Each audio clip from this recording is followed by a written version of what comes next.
instead of to go dead. Yeah, going dead is bad. Don't do that. Thanks. That's the first thing that's going to be on the stream this time. You're welcome. Idiots. Well, I mean, what do you expect? You talk to us, and then we say things, and you hate it. Yeah, but you keep coming back for more. So, who's it on? I don't have I believe other Justin. friends. Oh no! Oh no! Oh no! He's doing us a feel. Oh! Andy, I think that's a good question. Like, who is the onus on for this? Like, he does keep coming back. No, we all show up. He just drops in and goes, I guess I'm gonna do a thing. If we didn't show up, he's like, I'm gonna Muppet everybody. God, I'm that playing would be game. Your presence is optional. that would be the saddest. That would be a choose your own adventure book that is being written in real time. No. Look, there's a much simpler. And then Quintus says, blah blah. I'm a fairy who's also a spy. I'm a face spy from the fairy towns. All right, okay. There's a much simpler explanation here, and it's that John Eric doesn't produce dopamine. He has to siphon it from the rest of us. So I'm a fun vampire? Yeah. Yeah, you are. I mean, look at You're what like, what's his name from Justin the... has called you. Hold on. That feels right.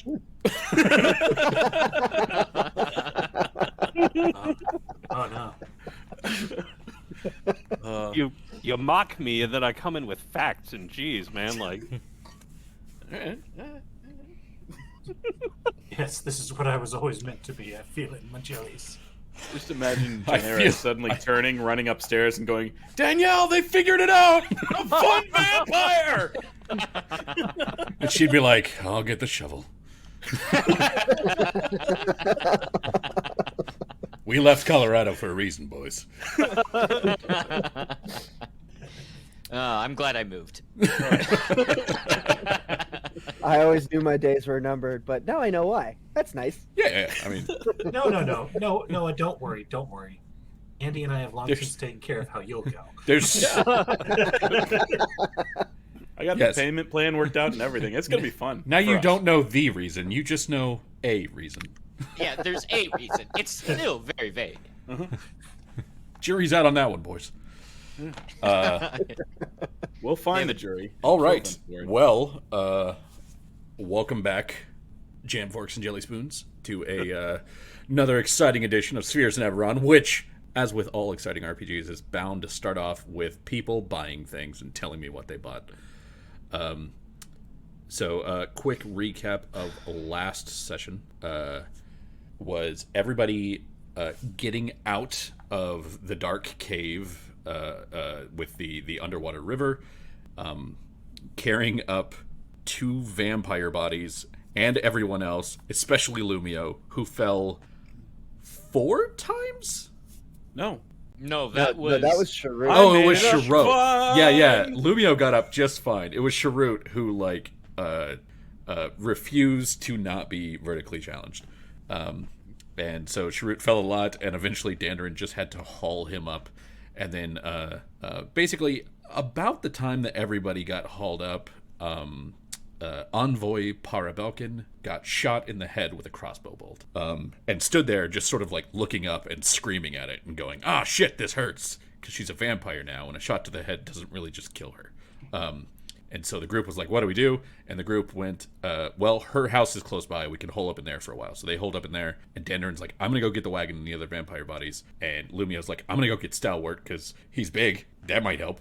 And Stalwart was like, I'm going to get a table. And so he carried a table. Everybody got into the wagon. And once they were in the wagon, they were able to sort of ride to Orgev's manor under fire that came from like all directions. And it came from all directions, but it was very focused on Parabelkin, who was laying down in the wagon and had cover. So, like, I believe only one additional shot hit her. It hit her in the neck, to which she again went, "Ah, fuck, that hurts." And that was about it. And after that, everybody got to Orgev's manor, and they got to speak with sort of with not Orgev, with Cogsworth, because Orgev was in bed, and they said, hey, there's an assassin on the loose who's hunting Parabelkin, and like the whole situation has gotten kind of out of control, And Cogsworth was like, all right, pause 1 second. And he told his guards, go put Prince Orgev in his panic room. And they're like, yes, sir. And he goes, hold on. He's going to try to do something brave and stupid. Go put him in his panic room. And they were like, yes, sir. Orgev is actually like one of the few royals who was kind of an adventurer. So he was actually like an explorer before being the prince.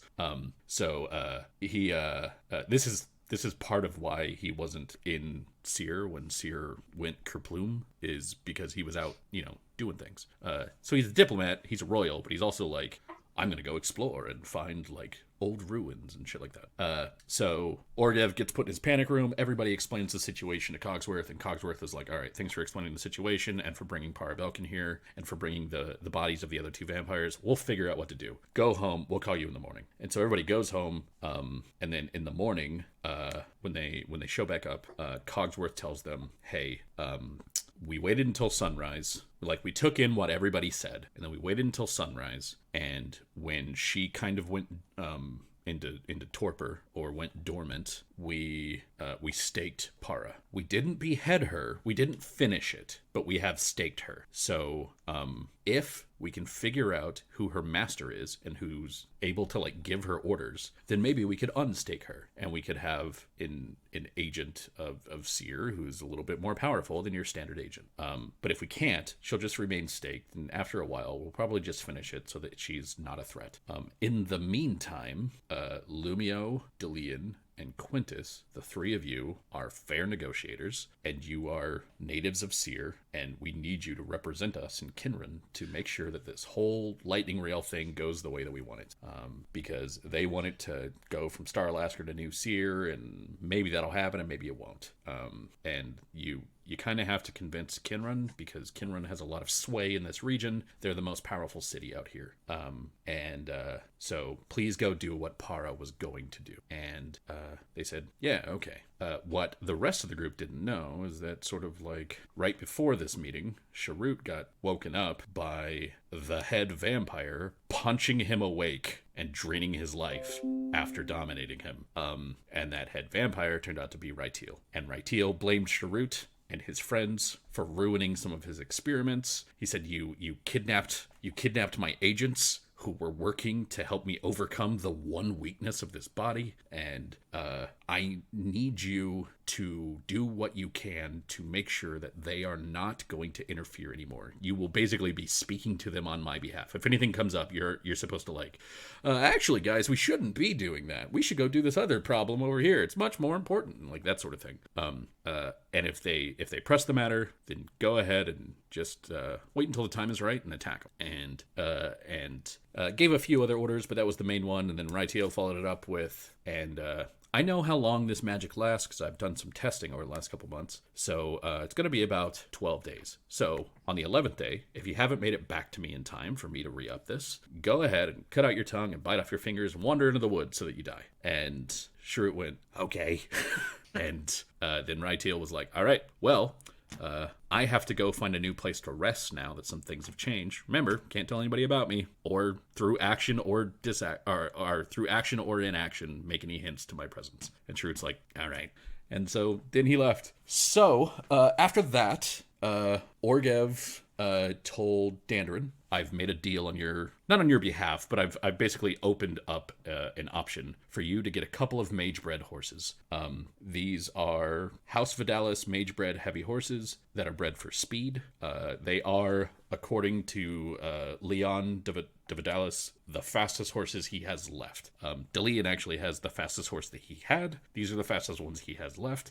And essentially, you will give him your horses. You will take the 2 from him, and the crown will cover the rest. And hopefully that will make up for the lost time and allow you to get to Kinrun faster, just in case anyone is trying to like pull anything, like pull a fast one or whatever. The group agreed to that. They got to meet and interact with Leon a little bit more. Leon's a man who raises like skunks and dogs and eagles, and he only raises horses because that's what people buy. But the skunks, that's where the passion is. And they got those, and then basically at this point everybody is doing a quick little bit of shopping before they go on the road. Any big changes from last week? Let's see. I don't think there were any. Lumio, I noticed a thing on your sheet that you didn't have your armor added, and so I added your armor. Thank you. So Appreciate that. so now your AC actually says that it's 17 instead of 12. Well, that's a substantial difference. Yeah. And Dandarin also had a change. Dandarin, you want to talk about your change? I forgot that I got 2 bonus talents from my my martial tradition. So I just took the 2 named ones and totally forgot about the bonus ones. So I got 2 new talents. I got Versatile Shield, which basically just says that any bonus I apply on my shield, like defensive, the enhancement bonus applies to attacks made with my shield now. So I don't have to both double down on the shield and make it a weapon and an armor. I can just focus on making it a better shield, and it'll do what it needs to. Nice. And then the other thing I got is I'm now also a craftsman at sculpting for statues and stuff. Don't look into that too much. Yeah, he took craftsman for sculpting, which says that you what is it? You get 1 rank per class level in craft sculpting, and you sculpt things in half the time. I think that's what it was. Yeah. So now Dandarin can just sort of quickly knock out a statue of someone, just like. It also might be a prerequisite for a certain feat I might take at level 7. Oh, ridiculous. And yeah, so I think that's about it. So other stuff that we needed to do in town before we get on the road. There's a bit of shopping to be done, both buying and selling, I believe, for the folks. Yeah, so we talked about this a little bit. I think Sharut is going to give his mithril chain shirt to Quintus. Mm-hmm. That's correct. And then Sharut is taking the bombardier's vest that they stole off Marshall. Yes, because bombs are fun. Because bombs are neat. And then Nimith's blade is being sold. Nimith's +2 chain shirt is being sold. The diadem of Moonsight, the thing that lets you view through mirrors, that's being sold, but specifically to Hasdul, who's and at a specific discount. Yeah, so it's being sold to Hasdul, who's the master of spies for Prince Orgev. Let's see. What was the other bit? I think that was it. Quintus, are you the one that's handling the deal with Hasdul? Yes, and so I wanted to touch on how much we're selling that to her for. That's in the in-game chat. So we are selling it to Hasdal for 2,100 gold, which is discounted by about 400 gold, I think. Okay, yeah, Quintus will take lead on that. Okay. Yeah. So if you're the one that wants to meet up with Hasdal, if you go no, I've got a specific buyer in mind for this. Yeah, that's pretty much exactly what he does. Cool. Then yes, she would be thrilled to have it. And once you're able to kind of explain how it works, she kind of goes does it have to be a standing mirror, a big thing in the middle of a room, or just could it be any mirror? I imagine if it's small enough, you can make it work with most mirrors. It doesn't seem to be limited in that respect. It is more difficult to use as a roving utility, which is why I imagine that attuning it to specific mirrors and sending them out is better from your perspective. And she'll kind of give me just a moment. And you'll see her, she kind of does the roll a platinum coin along your fingers sort of thing. And you see her kind of disappear into a nearby crowd, and she comes back holding a compact, like that someone might hold to check their makeup or their hair. And she says, well, let's see. And she'll sort of put the diadem on and then touch the mirror and attune it to the diadem. And then she'll take the diadem off and look at it and then kind of try to look through the mirror that she just attuned. The little small one, tiny, just fits in the palm of her hand. And she nods a little bit as she's doing it. And she goes, it works. It's actually working pretty well. I can see wherever I point the mirror. And after about a minute, you just hear that kind of quiet sound of shattering glass, and she'll shake her head a little bit. She goes, yep, and it's gonna break it because didn't wear it for a whole day like you said. Well, indeed. Okay. No, this is incredibly useful, especially if we can just, well, give it to someone and link it to a handful of mirrors. I imagine if it's a large standing one, it would, well, it breaking would be a noted thing. But if it's small like this, we might be able to fashion them into buttons, masks, anything. No, I'll definitely take this.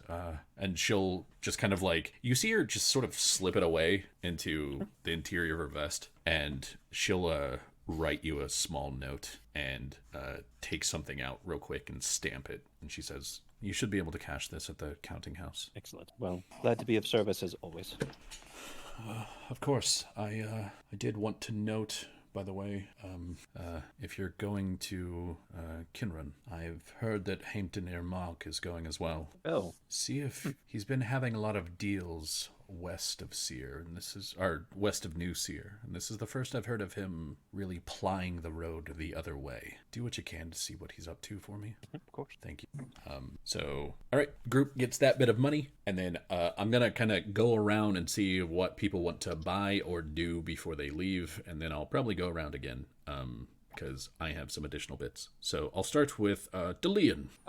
Delian doesn't really do all that much, just goes around and picks up some rations, some coffee. Just since he knows he's going to be on the road for a bit, he's just going to get prepped with that. But for the most part, Delian's always been kind of like a roving dude, so he has everything he usually needs stashed away in his many pockets. Yeah, he's not really the kind who he just asked for what will probably be his first house, like his first. I think that's his actual first home. Yeah, so right now he's staying with Malkin, but I don't know if he considers that to be, I don't even think he considers that. Yeah. Cool. While Delian's grabbing his coffee and rations, I will jump over to Dandrin. So Dandarin's got some stuff he's doing. Dandarin goes and sells the other items. Okay. So he's the one, he sells the other items. And he divvies out, counts out everyone's cut, and then he goes through and he starts stocking up. He's picking up additional rations. He's picking up additional ale because important stuff. He's also making sure he's resupplied his cold weather clothing, his cold weather shoes, his soaps, his water purifying sponges. His water purifying sponges. He picks up a merchant scale. Okay. He finishes putting all of his mobile forge equipment in the wagon. He picks up a couple additional tool sets. He tries to. He Masterwork Thieves Tool and the Masterwork Stonework tools. So he said Masterwork Thieves Tools and Masterwork Stonework tools? Yeah. So he picks up the Masterwork Artisan Tools for both of those. Okay. He tops up his oils, so he has 10 again. Okay. And if it matters, he has 10 Dwarven Trail rations and 20, he restocks up to 20 Dwarven Stout Ales. He makes sure his pouches are all in order. He will also pick up a pair of potions of Cure Moderate Wounds. Nice. He'll pick up 2 of those. Make sure he has his identification papers, the ones with the portrait. He picks up his signet ring and his noble's outfit. He's going to stop by and pick those up from home because he's a Soranath dwarf of the Soranath name. He has those things at home. Yeah, so he's not just somebody who lived in Soranon Hold. He's actually clan Soranath. He is. Yeah. Dandrin is maybe not a high noble. He's not first in line for the throne. It's probably more like 3 or 4. He's in that succession somewhere. Yeah, he's 3 or 400th. He's in the line. But yeah. Cool. So you're gonna grab signet ring and all that stuff just in case you need it. Noble outfit, and he'll pick up a spare artisan and traveler's outfit as well. Okay. Just because Dandrin likes to actually buy the things no one else does. He'll make sure he restocks his soaps, so he has 3 full bars. He restocks he has the collected 100 feet of knotted rope. He then restocks 100 feet of unknotted rope, in case. Never know when you need it. Correct. And what else did I buy? Because I for those at home, I had 2 separate sheets. I have since consolidated them for possessions so that the other sheet is now just for the crafting queue and loot stuff. So I think that is all the stuff he purchases, and then just the stuff transferred over, which was he's got a couple of folding chairs, the tents, the blah blah blah, the cooking pots, so he's the one. Cake mix. He's the one that's actually prepared to keep everybody alive on the road. Yeah, when I build a character, by God, I buy the things they would need to live. So I kind of felt that this was coming, that most other people will be like, I grabbed 20x or 20 GP worth of adventurers crap, but I know that Eric lives for this. Yeah. Eric lives I for, like it. no, I have a blanket. It's on my I have sheet. I have two blankets and 2 winter blankets in addition to the 2 winter outfits. Because Jesus. he just won't throw away Gruddock's stuff. He still buys for 2. And then I think he's had everything else, and he just makes Cool. sure he fixes all of his regular stuff, and then he'll go say what's up to Uswin. All right. But that can be the second round, I'm guessing. Yeah. And after that, I'll go to Lumio. Anything that you're picking up that's notable before you leave? The only thing I can think of is probably talking to our clothier about getting some kind of diplomatic garments or something more respectable that would say of Seer but not be in your face to the Kenran folk. Quintus would come for this. Do you mean the one that you guys sort of rescued and escorted back? Yeah, that fella. That fella. I guess Deline should probably do the same. Now that he's Fuck, what's his name? It was like Kelrist? I got it on my sheet. Give me a sec. that's a smart move there, Yeah. Andy. Yeah, I was hearing people talking about stuff, and I was like, yeah, let's get an outfit. Let's get. Clarice Wrighton. That's That's what it was. Clarice Wrighton. Yeah. Yeah, because I was control effing for Clarus and it wasn't finding it. So there we go. Yes, Mr. Clarice Wrighton. So Clarice hasn't set up shop yet. He's just kind of going around, and he has a tent that is a pretty nice because it's the same sort of like hide tent that everyone else has. His is just a little bit bigger, and there's lots of like cloth and color to it outside. And when was it the 3 of you or the 2 of you? Or is Sharut going? Or Deleon's going? So I should the probably the 3 native sons. Yeah, as the 3 of you. The 3 of you walk in. He goes, I was wondering if you were going to be smart enough to stop by before you left. We were. Well, never miss a chance to speak with a genius in their own field. It Certainly is for an awkward when you important call mission them a important. genius, though, directly to their face. yeah, really. Really? I thought that was relatively forthright, but It's a weird thing to agree with for the person that you're directing it towards. Now, in private company, make no mistake, I do agree. excellent. Well, then let's be frank and forthright with our words. Sure. What sort of looks are we going for exactly? Go ahead. If I may, I'm looking for something that is similar to the aspect that you described. I overheard you describe to Quintus, saying that Seer needed to reestablish that it had moved past the morning. I find that holds true to my current sentiment, and was intrigued by what that might look like. Of course, I need to provide a certain class when I arrive, and I am more of a military man than necessarily one that is diplomatically inclined, but I know how to smooth my words out so that they arrive at their intended meaning.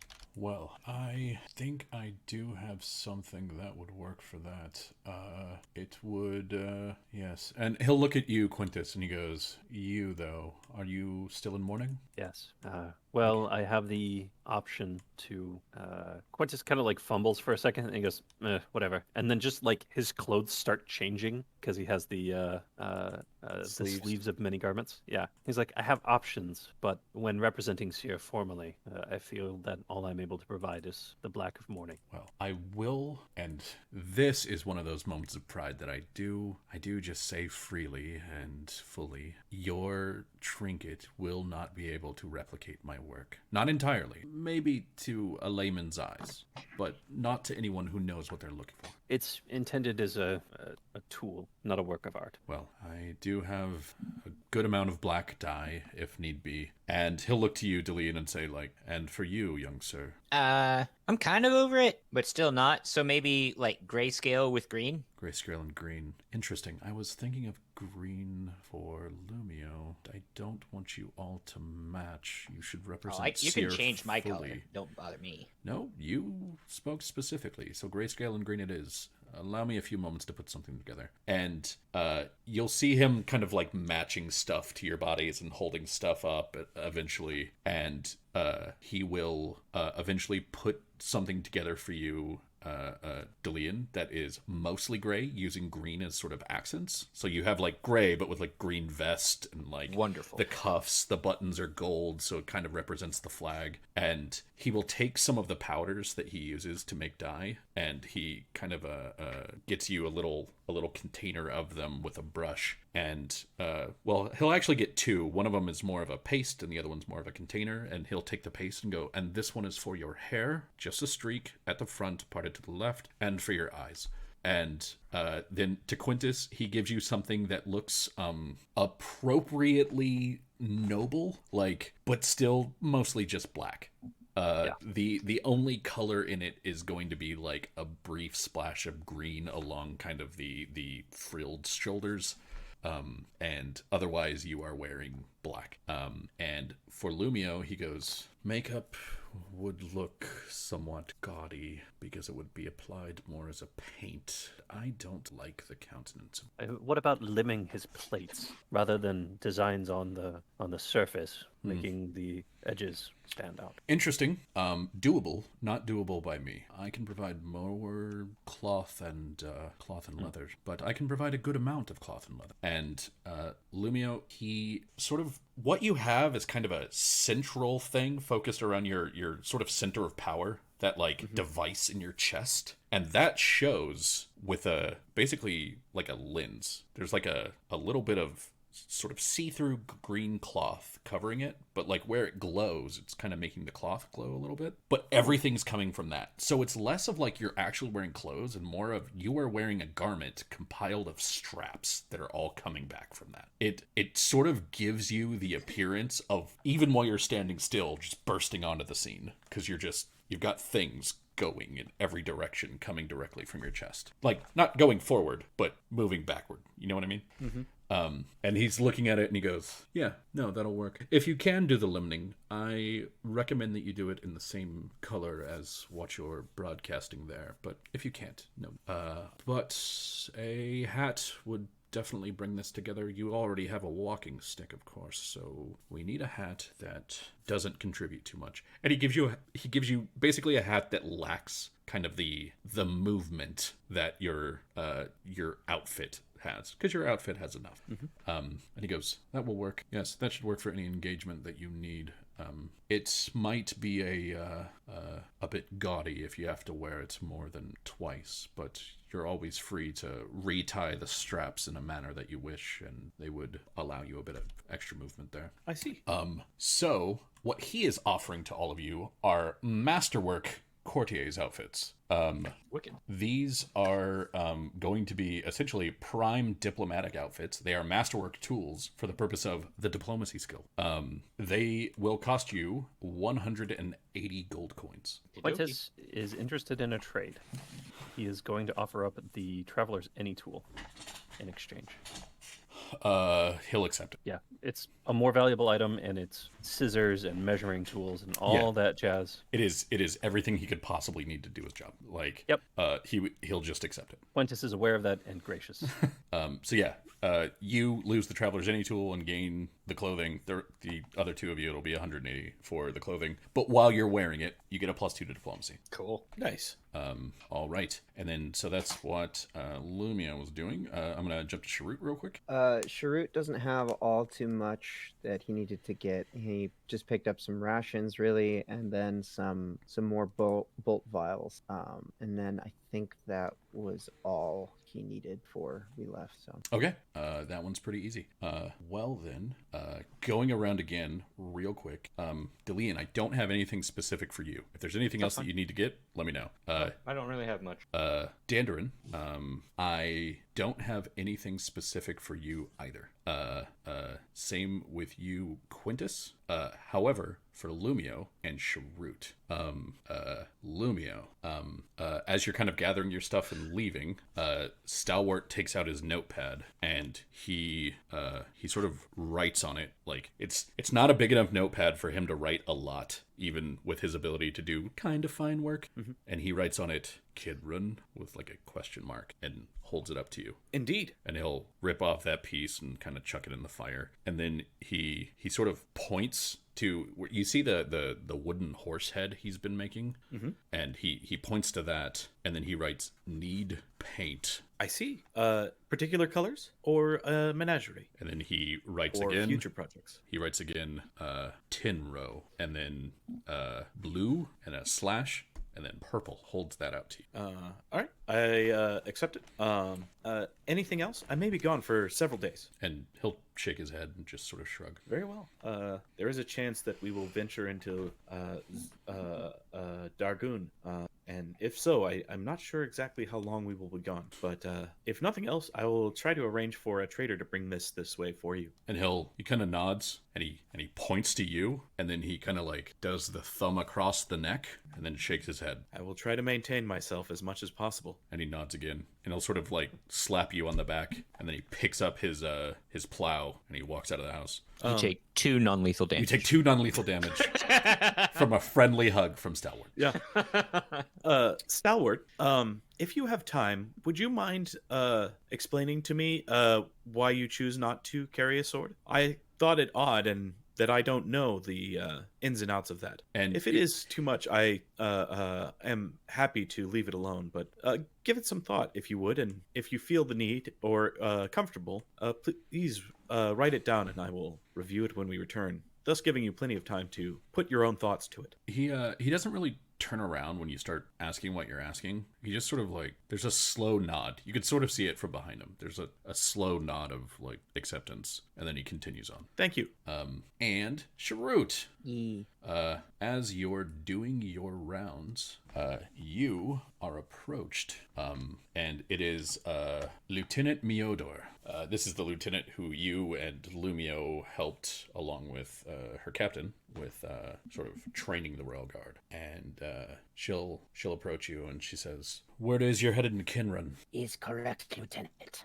I don't know how long you're going to be gone, but I'm going to cash in on what you owe me for, allowing you to still attach your name to that training regimen and not failing out. Fair. What is it you request? There's in the pass through the land wall, there's an outpost there, and near there, towards the end of the last war, there was a fight between my unit and a unit from Braylon. I lost someone there who's pretty important to me. I don't expect that you're gonna find his body, and I wouldn't ask you to go looking for that if I thought it would be there. But if you can find the site, give the battlefield a look. I'd like to find his ring, his pendant, his sword, something of his, so that I could, get a little closure. I'd go myself. I actually asked to accompany you, but Captain Hasman won't let it happen, so it's, bill comes due. Figured I would ask you to do it for me. Sharut should be able to complete your request, yes.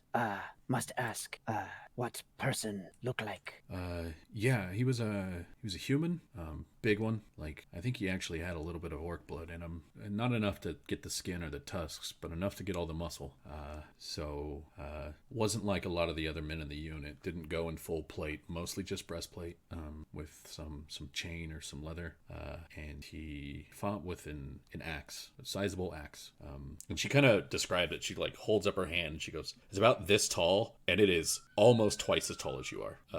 It is a good 6 feet." And she goes, and the blades weren't quite right. One of them, the one on the front, sort of curved down like your regular bearded axe, but one on the backside curved up. Never really told me where he got it. His name was Gedris, and so if you can just find that or find him. I don't know what family he belonged to, but I saw the ring, and it was a gold ring, and it had kind of a blue gem, but the gem was it was thin. You could tell that the gem wasn't anything other than colored glass, because you could see through it to what was below the gem, and it was like a red eagle set in the gold, so you could sort of see through the green glass to see the red eagle. So get me that, get me give me the axe, anything like that, or just give it a solid look if you could, if you head up towards the pass. Like I said, it's been nearly a decade now. There's no telling if it's actually there, but Sharut will have look. See what can find. okay, good. And all right.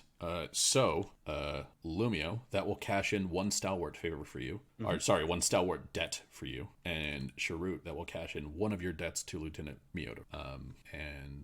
All right. I think we're good to go on the road now. Right? Can I do one more thing? Yeah, what's up? It's not going to take long. Doesn't need a scene. But Quintus is going to swing around the local church, and he is going to find a priest of Kolkoran and anonymously drop off. Well, anonymously, he's going to drop off 500 gold and send that with the message that it should be used to elevate and support the most impoverished in the camps to help leverage them into housing, into working jobs, those things that a priest of Kolkoran would see as ultimately beneficial. Okay, so yeah, you I mean, if you're going to New Seer, what you're going to see is are like to the church in New Seer. What you're going to see there is the same guy that Delian spoke to a couple days ago. So he's going to be like, yeah, no, I can, of course. Yeah, you go to the impoverished, paying for food or housing. Do you have a preference on one or the other? Well, housing preferably. An empty stomach is certainly the harder to bear, but Are we talking permanent housing, or are we talking temporary housing? you'll have to assess what the needs are of those. I feel comfortable leaving it to your discretion. And you say that, you see him like widen his eyes a bit, like, that's a lot, man. Okay, 500 Galifar for housing. Look, gonna be honest, this probably isn't gonna go for much, but I might be able to wrangle up something to at least get like maybe a longhouse started somewhere. And I think that'll house more than just, it'll house fewer than just buying tents would, but it'll do it in a safer place than just buying tents would. Oh, I'll be back around later at some point, and as I can, I'll continue to donate towards this cause. Well, we're always happy to have it from you. Kolkoran thanks you. And like, and he's saying it, he's sort of like, you guys have sort of moved your way across the church to the point where you're standing in front of Kolkoran's wall, and you have like the image of Kolkoran up in the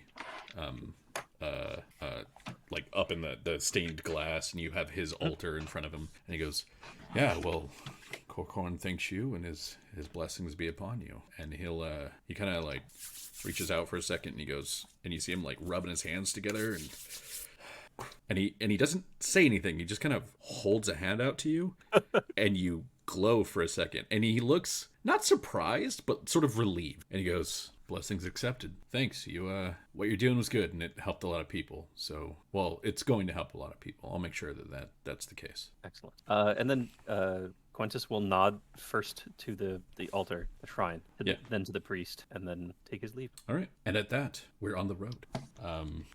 Dandrin, all Uswin will tell you is get back here quickly. It'll do this. She'll do this. I know you've got to go out and do your thing with your company of the Golden Skulls and whatever else, but also, why do you let them call you that? Well, you see, it's from the time that we had the glowing skulls. And when Prince Orgiev says this is what it's called, I mean, it damned immediately. Well, you used to have a shitty bottom. You used to have a shitty bottom, too, but you don't call you the company of the shitty bottom boys. I think that's because that's a universal thing. Everyone's assumed to have that edict in front of their name, and it drops off at some point. But if you live long enough, you get it back. Also, if you be eating Taco Bell too much, it comes back from time to time.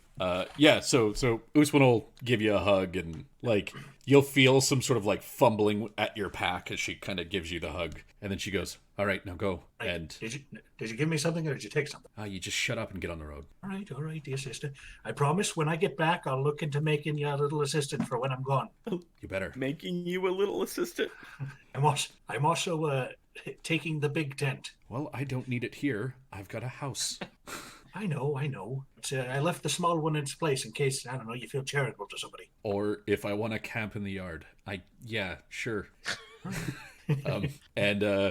So you know, have a sibling talk with siblings who are like, I'll miss you, but I'm also not going to show it. Yep. And she has shoved a rather nice bottle of the local whiskey into your pack. The ones that are made by Gage Galanda. So you get on the road, got a little bit of extra booze, and we're off. And so Cue traveling music. Insert traveling music. Some open source traveling music. Good old copyright-free traveling music. My favorite part about the like copyright nonsense on YouTube is when somebody does a remix of someone else's song, copyrights their remix, and the original song gets taken down. It is the most backwards ass shit I have ever seen. Yeah. Like, apparently to the point where people have started contacting, there's services you can contact and say, hey, I need you to copyright strike my video, because if you do it, no one else can do it. Like it can only be the subject of one copyright strike at a time. So you go, you copyright strike my video, that way you earn the money from my video, and then you just pay me for my video. That's fucking ridiculous. Isn't it though? Like, I like that people found a workaround, but at the same time, I hate that one needed to be found. Mm-hmm. Yeah. That's goofy. So, you guys are on the road. You are leaving from New Seer. You are going to Kinrun.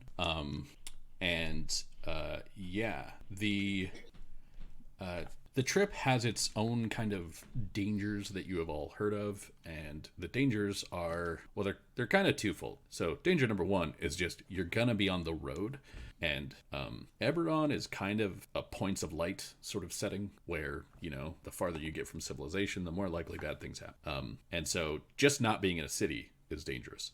The other part is that the Margol Mountains up here, that the sort of northern half of the Seawall Mountains have a lot of various tribes of goblinoids, some of whom are fine and some of whom are terrible. Like, we're going to take you, enslave you until you would be worked to death, and then eat the rest. Gross. And for the most part, the goblins of Dargoon are kind of coming around, but the ones in the mountains are the ones who have the sort of least contact with everyone else. So they aren't coming around quite as fast. You know that actually, rather than I will have everybody give me a knowledge geography, or knowledge local, knowledge geography, or knowledge nature to learn a little bit more information. Pick which one you'd like to do. I'm gonna do geography. Geography. If I can remember, I gotta find Lumio. Hold on. Local. Geography. I did it. I sure do like mountains and stuff. Oh, because I don't have a token. I don't have a thing selected. That's. Oh, yeah, that makes sense. Because nobody has tokens on this map. Yeah. Let me go to button click work. Thank you for holding. Thank you for calling. How can I help you? Please continue to hold. There we go. All right. So, for the knowledge locals,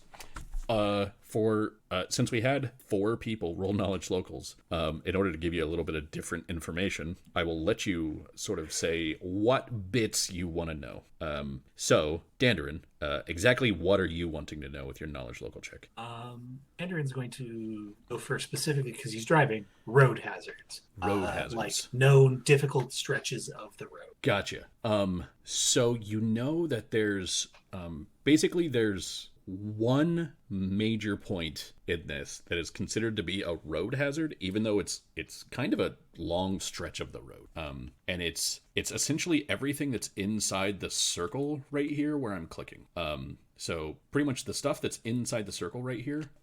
Here, I'll draw so that this makes sense. There's a point where let me back up a little bit. So if you have your I'm still drawing in brown. Why am I still? Those are still. Hold on. Let me make Foundry stop being Foundry. Continue to maintain halt. Maintain halt, boys. Watch as I turn this program into MS Paint. God damn it. Let me just MS Paint this for you. So God damn it. So you know that like the road is sort of mapped out this way. It's still brown. I don't know why, but deal with it. Sorry. But you know that there's a point where the main part of the road actually kind of like goes up here and then comes back down.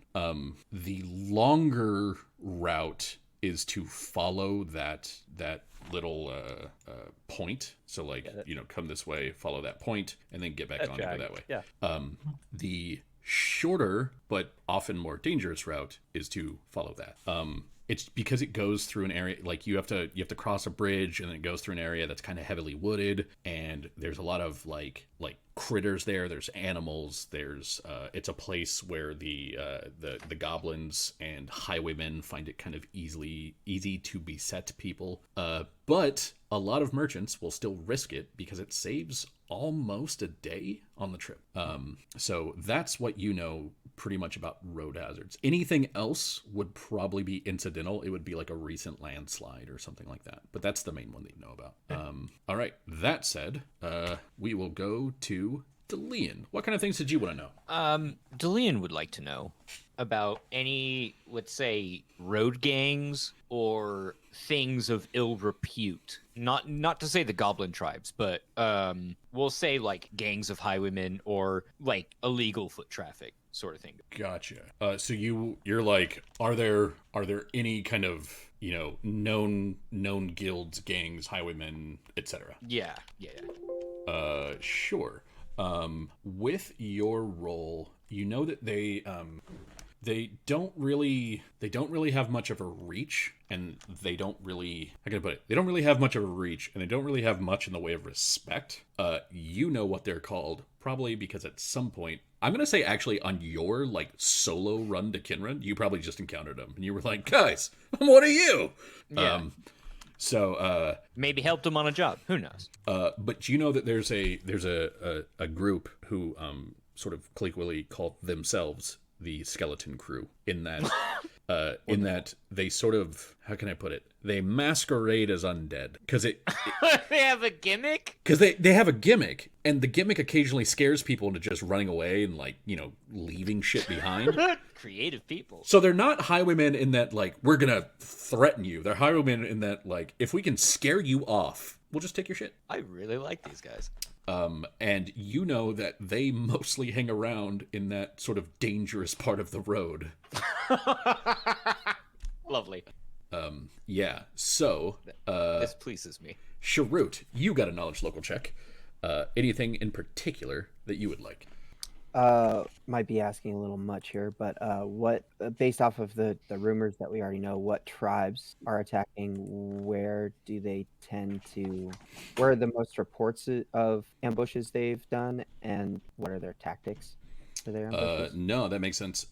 So around this area. So if we take here, I'll draw the little. We'll say that like little peak is kind of right there. So around this area, there is a clan that to be called the Faceless Ones. That is a mixture of goblins and hobgoblins, no bugbears. Nobody really knows why they attack because they don't take anything. They also don't attack that often.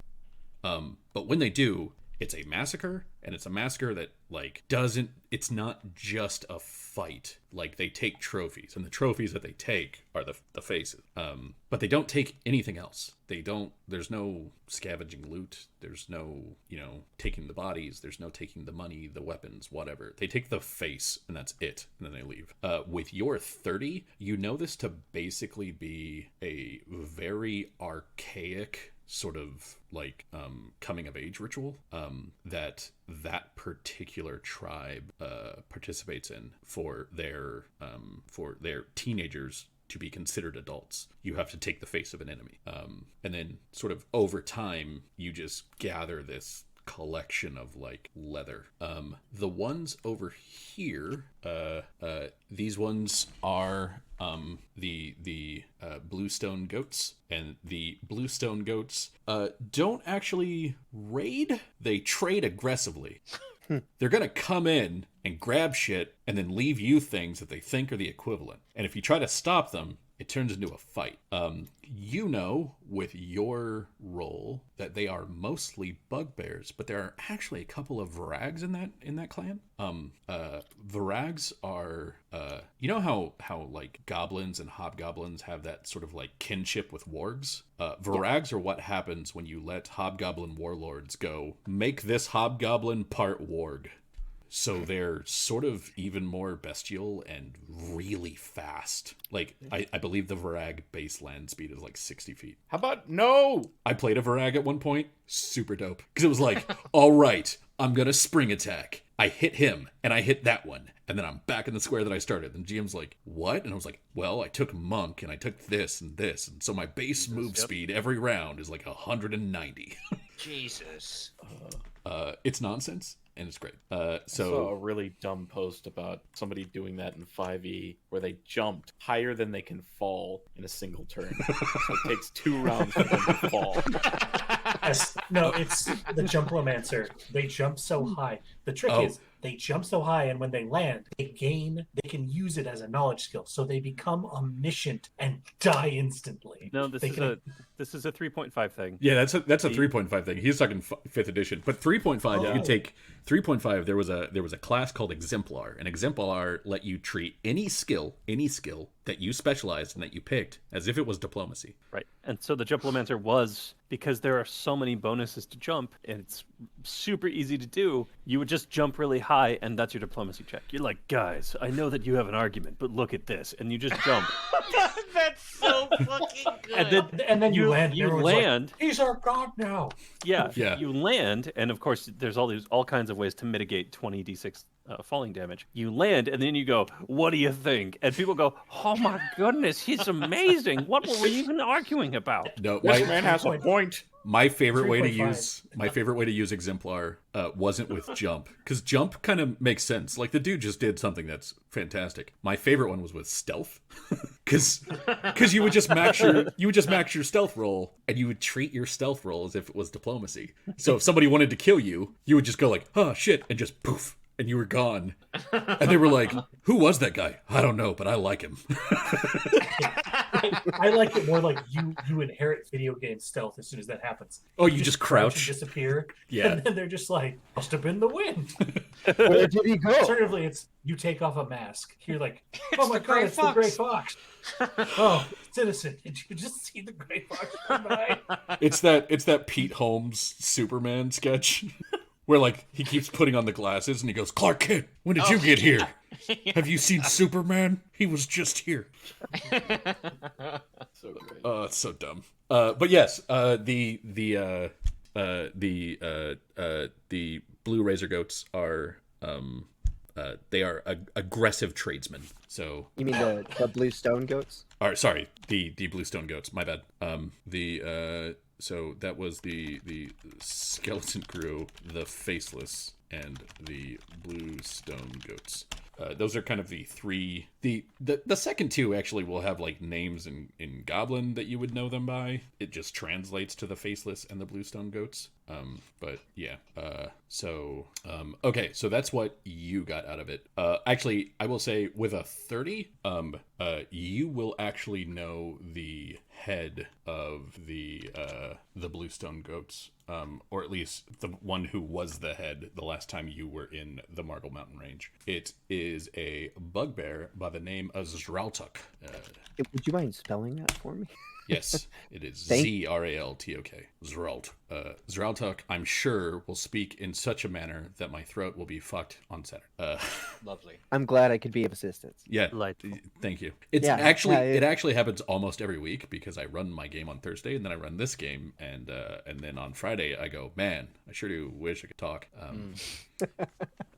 All right, Quintus, with your 28, what kind of information are you looking for local stuff? Quintus is looking at things that could be external influencers, power dynamic, important players, that sort of thing. Like, if he was going to go into this as sort of a larger diplomatic game and play people off of each other or threaten the use of or sudden appearance of other people, who would be useful here? Gotcha. Like, if he comes in and is like, oh, I see that you're trying to attack our camp. Well, I guess I'm just going to have to go to the Gathering Stone and speak to the hags there and, like, have people shit themselves in fear. Like, what are going to be the names that have power here?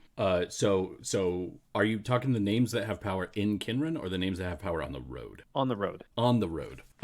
So For these groups. yeah. So on the road, you would know that we'll actually put it right here. There's only really one town of any note, and it is, for some reason, much less big than the other ones. How big is the text on it? It is also 16. The text on this one is 16. Who knows? Who knows?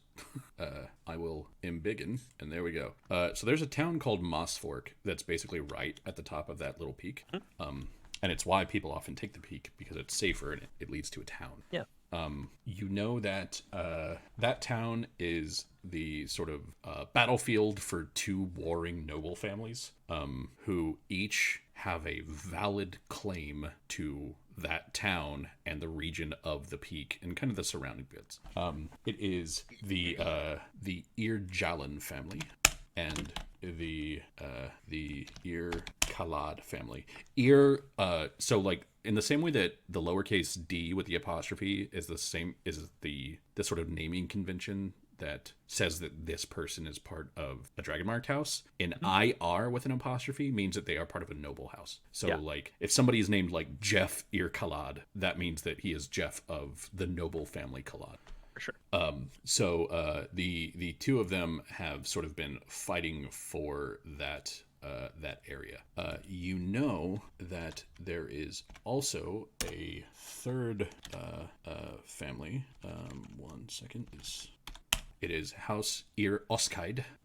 Ir Oskaid does not have any claim at all to this area, but they're trying. Basically, they had a claim to this area up here, but their ancestral home has just been completely overrun by these sort of things that come out of the Mournland. Yeah, sure. That makes sense. There is so because they had sort of like our summer home is in Moss Fork, with the peasants, sort of thing. They're trying to use that as a claim to, just take a little bit more, using what they have left to sort of build back a little bit. Moss Fork is not huge. It's about the size of New Seer. So 3 noble families warring over it is, not going to go well. Unless each of them are sort of in their own separate things. Gotcha. And then as far as the sort of the powers in the area that aren't that, there are no hags, but you know that there is sort of rumor of a naiad who is not nice when people are mean to her rivers. And it is extremely not nice. So the people of Moss Fork have learned to be nice to the river, because the river also basically follows that peak. It kind of follows that peak right up to Moss Fork, and it keeps going to the north until it hits the Bray River. A lot of travelers don't have that same sort of respect. I'll throw my trash into it or whatever else disgusting people from the city might do. And then so a lot of them just don't leave the river. Fair. Okay. You don't have a name for her. You just know that she exists. Or at least that she's rumored to exist, but there's so many rumors about it that it's probably true. Yeah, that worked for me. All right. And Lumio, with your geography check. Number 1, if you're not full up, I'm just going to give you a hero point for rolling geography. I think I've seen somebody do that in a Pathfinder game, counting this one twice. I've played this game since it came out. All right. I would like to know as much as I can about the coming weather patterns based on the totally makes sense. Yeah. What you know, mudslides, that sort of thing. What you know is that with that roll, there's a large storm building sort of in Kraken Bay.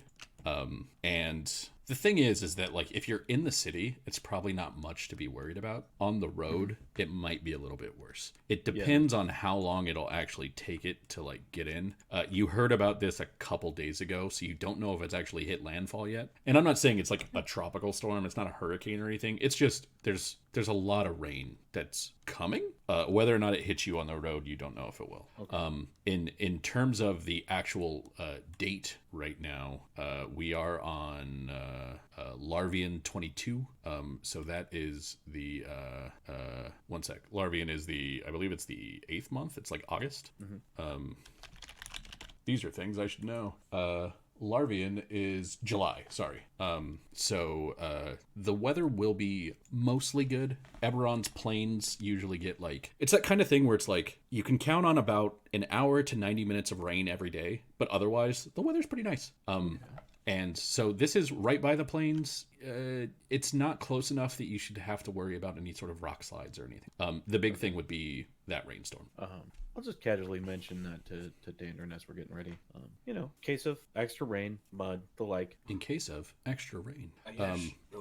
All right. And then Dandrin, to get started, could you give us a handle animal check?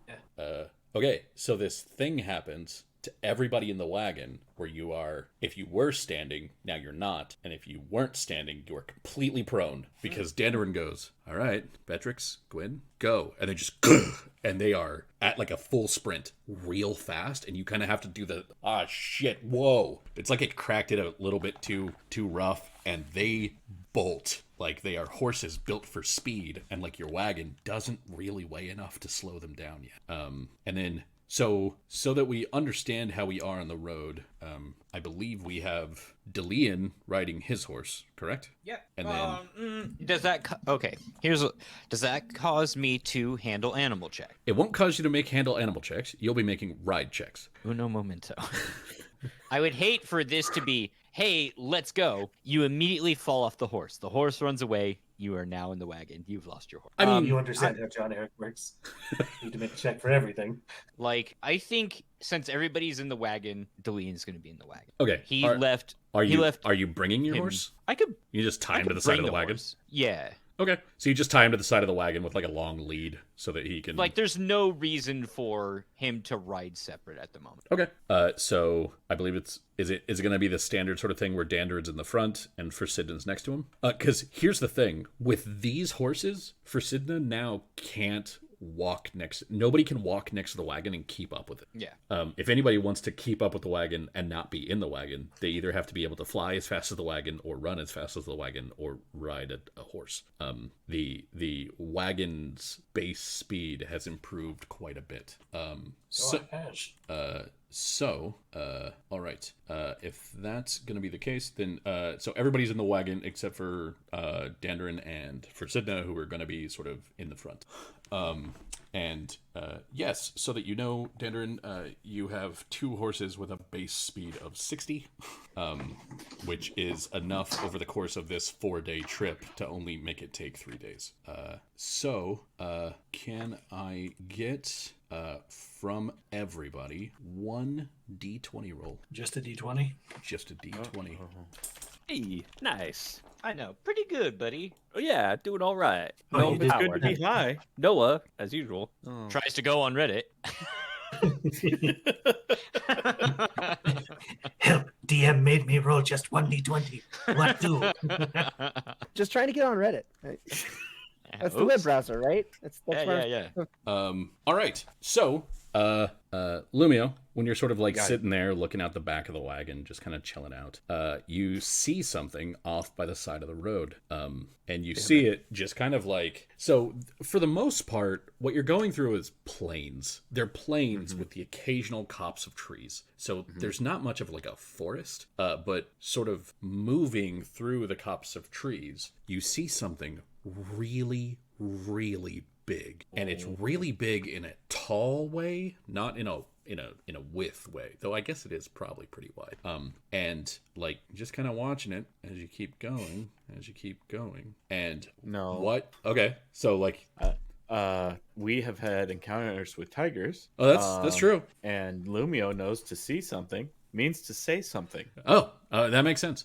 So like, Yeah. so that you get what I'm saying. This isn't necessarily It's like a near you. rhinoceros or a wildebeest or some large creature moving through it, Yeah. but even parallel to us. No, it's Word. it's actually like you guys have already passed it. You're looking at the Oh, back of okay. the wagon and you see that it's just kind of walking through the trees. Oh, okay. And it's walking on two legs, and it takes you a while until it like moves to a point where you can actually see it. It's really big though, and you're just like, what the fuck is that? And you've told everybody, and you're like, hey, I see a big Yeah. thing. And then there's a point where it breaks the tree line, and you see that this thing is some manner of giant. It is just a very, very large boy.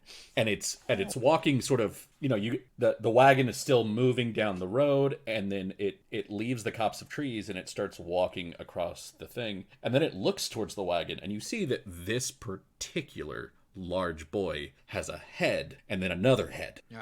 Oh, I love these guys. And No. it kind of like leans down to pick up something that you guys passed along the road, and you see it like it picks up a bush the way another person might pick up a flower, and it just kind of grabs the whole bush, and it sort of and then it starts to like put it down, and you can faintly hear the other head go, "Hey," and then the arm moves over so that the other head can do the same thing, and it just, Yeah, I love that. and then the hand kind of throws it down, and then it starts sort of walking towards the mountains. Yeah. You just Lovely. you see an Etten in the wild, Fighting amongst itself. as Etten do. Yeah. So when we Saw get the that break, big bag of XP and you didn't tell us, Lumia. so I once earned a title called the generic Sower of Chaos because of an Etten, where I sold its betrayal of an army for a big hogshead of elven wine. It was Nice. pretty great. So yeah, me as Warforged love Etten. So. Delian. Yes. The group breaks so that everybody can like make water after a couple hours. Yes. I did not And- leak. You leak. And people I'm assuming at this point know not to wander all too far. Probably the one that gets I don't know if any of you are actually shy enough that you would go like all that far away from the wagon. No, I just pee right next to my Yeah, horse while feeding my horse. While Yes. feeding the horse, just like, hey buddy, we're in this together. Yeah. Sorry, you got to see this. You notice sort of on the side of the road a pair of shackles, like manacles, with some sort of like brown in the dirt leading away from them, and then about a foot or so from like the trail of brown, there's a bush, and it's just kind of like the perfect way that the sun is at this moment. You see a little glint of something in the bush. There's like a little like ping. Lumio, come here for a second. Okay. As Oh, you're and then he's- peeing. Why are you? No, I'm finished. Come on. Okay. You mind walking with me over there real fast to that bush right there? You see those manacles right there? I need to check out that bush. I saw something shiny. Oh, okay. For Sidna, we're going to see that bush. All right, let's go see the bush. My, what the Yeah. bush it is, she says as the three of you are walking towards the bush. Yeah, and oh yes, such a glorious bush. I have not seen one of its like. Obviously, getting into the gnomishness of it. Yeah. So, give me a perception check. Sure. And Lumio, you can do this as well if you would like. I would like to, but that's not my lot in life. Let me roll my 1d20 plus 1. I got a negative need this. 4. I don't know how. Hey, man, I increased that skill. I'm up to +2. Hey, Hey. that's almost reasonable. That is actually quite average. No, it's high. The two of you see a desiccated hand in the bush. A Hooray. few inches away from the hand, Delian, you see a ring that is like almost completely hidden in the dirt. It must have been like sort of a recent kind of thing that has managed to like dislodge it a little bit. But you see a ring. It looks to be fairly plain, but it's a ring. Lumia, do you want to pick up that ring? Sure. Lumia picks up the ring. I love that your trap finder is such a coward. Hey, Well, Lumio, I don't- do you want to do the thing? I don't know if it's cursed, and I don't think Deline can go, is that item cursed? Yeah, I mean, that's true. Lumio, you pick it up. It looks like a fairly plain band of a it's a silvery metal, but it's dull enough that you probably don't think it's silver. Some sort of silver band. Is there like what is one of those things? I can appraise it. I think I can appraise it too. Double check. I never trained up in that. I cannot. Here you I go. did. Give me that. Deline, you're holding it up, and you're like, 2 gold. Nah. Well, let's see if the dwarf can make better. This isn't worth the copper it's printed on. It's not copper. Exactly. Exactly. It's not worth it. So, I guess I'll walk back to the wagon. Just say, found some handcuffs and a like a little mummy hand. Found this here ring worth about 2 gold. If my justification's Dandrid's right. just gonna take it and just. Oh, I'll plink it over to you. Just like Take out his jeweler's glass. And, so there are no jewels in it, but go ahead and give me an appraise. rolls a crit. So there are jewels in it. Dandrid. I do have. If it is a metal, It is a metal. I get +2 from my merchant scale. Yeah. To appraise the value of it. So that's a 20 actually. So this is really weird, and you're looking at it like this is the simplest looking ring that you've ever seen made. It looks like a ring. Somebody has something that's round and probably wore it on a finger at one point. And he's like, it's worth about 2 copper. And you're certain that it's not worth about 2 copper. You're certain that it's worth about 1 platinum and probably used to be 1 platinum. This looks like a ring that someone made out of a coin. Oh, that's interesting. Anyway. What is it? Oh, jeez. Wait, did you just pocket it? Yeah. What you found was a coin that someone had shaped into a ring. Oh. It wasn't silver, platinum. Okay. I'm going to polish it. Kind of a waste of money, if you ask. Well, not necessarily. Are these Not guys magical, just right? like sitting there chatting about the dead guy they found and Well, they didn't find a dead guy. They found a desiccated hand. Yeah, we're not even talking about the dead guy. fair enough. But he did mention that he found a desiccated hand. I did. But what about this mummy hand? It's just right over there. Was it moving, or is it just like a severed hand that dried a bit? Yeah, it ran up, gave us the bird, and then no, it's still there, as far as I'm aware. We've seen ghosts. That's not an illegitimate question. I know. I just thought I'd yank your chain a little bit. Welcome to Eberron, where terrible things happen. Terrible, wondrous things. We just watched 100 Years' War, where the undead were just almost the entirety of someone's army. Like, I know, and I fooled all of you. Well done, me. And he pats himself on the back. I feel like I'm this is usually- going nowhere, Dandrin. I'm aware. Yeah, it's still right over there, unless it got up and wandered away. Well, Again, that is a possibility that Dandrin is trying and to we'll just stress. go take a look over there. Sure. It looks like a desiccated hand. Okay. Like it looks What like it looks like a hand that has a fairly clean end to it, I would say. But otherwise it is a desiccated hand. On the way back, Dandrin will pick up the manacles. Okay. What you have are some manacles. They're manacles. I'll give them a look over, see if I can determine the quality. The manacle quality appears to be common. They are common manacles. It looks like somebody attempted a lot to open them, but you don't really. They're not open. Judging by the sort of like kind of the stain on one of them, and where there's a little bit of like flesh still sort of like stuck in the joint, you'd be able to put together that it looks like they were able to pull one hand out, but it looks like the other hand didn't come out. I did, just in pieces. I mean, eventually. Yeah, so that's what you saw there, Dillian. Cool. Sharut, my boy. So around the time that you guys break for lunch, so everybody who's tracking your rations, go ahead and tick one off there. Oh, rations. That's what I forgot. That's a full day of rations. Sharut, you're sort of like doing your thing and, probably making some potions or testing some herbs or collecting things. And you sort of hear this. And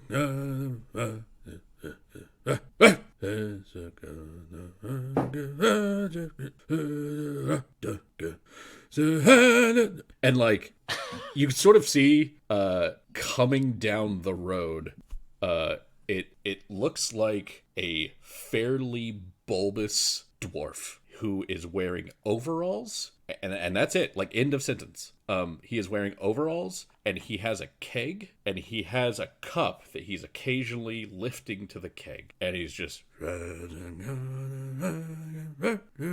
every time he pauses, it's to take a drink, and then when he's done with the drink, he starts singing again. Is he actually singing something, or is it like just is it just what it sounds like? So like he's still a little while away from you, but go ahead and give me a perception check with any bonuses for hearing that you might have. That is none. Oh well, Give me back those ears. You're not using them anyway. They're underneath the hat. I need these. 18 on perception. so He is singing sort of a think of it as like an old Moorish heartbreak ballad that says, "I don't miss you and I'm lying." Okay. And he's just And this is just on the road. he's just walking down the road. Sharut will call out to Dandarin. Sharut think he spots one of your kin. Dandarin appears to be singing Moros song. Right? Yeah. Danner will go have a look. All right. Yeah, you see the same thing. You see a pretty round dwarf who has not quite a large beard. The beard only kind of comes down to the neck, but the mustaches kind of blend into the mutton chops and create this sort of like side beard that goes down to about his armpits and occasionally goes into said armpits. Like I said, he's in overalls. They're not exactly clean overalls. And he's just wandering with a small like pony keg, basically, and drinking from his cup. Is he coming like right at us? I mean, he's coming right at you, but he's still a good 150 feet away, All right, and well, he's Danger will not just, he's not moving at speed. He's just kind of walking, and Well, depending on how long it takes to get there, Dandrin will just have one of the because no one ever said Dandrin wasn't an enabler. If he gets close enough, Dandrin will just offer him a stout. okay. You'll see that when he's about 100 feet away, he seems to notice you guys, and the noticing of you seems to startle him a bit, and he actually falls. He trips over his own feet, and you hear this shattering of glass. Oh no. And he gets up, and he's just kind of like looking down and goes. And then he lifts the keg to his mouth, and he just twists the like the nozzle of the bung so that he can. And then he starts like wandering away, but he's like looking back at the broken glass, and he's trying to sing again, but now there's a couple more sobs in it. So he's Andrew's just gonna Andrew's gonna grab his toolkit, go walk over. You can't fix glass with your toolkit. You're not a wizard. Can he not? Does it have the broken condition? Yeah, sir, Fuck you guys. I No. want you to know, Reforge explicitly just says item. I hate your class so much. So Give that a couple of taps of my hammer here. Let me Flash just bug. hit that piece of stemware with my hammer. Good as new. so yeah, I'll just go. It's literally drop this friend. it's literally Fix It Felix Jr. So like, all right, so like if you walk past him, he just kind of like when he sees you walking towards him, and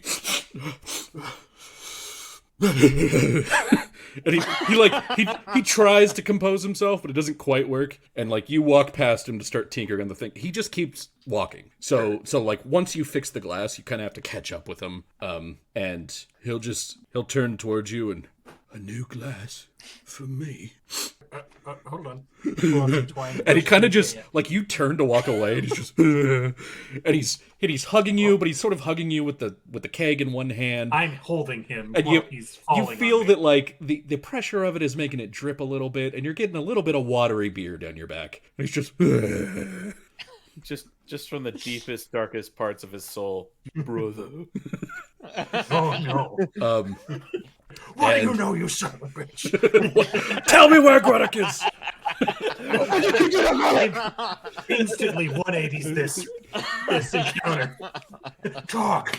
Tell me where he is. I love that it's such a meme that I mentioned a crying dwarf, and Starchbomb goes, "My brother."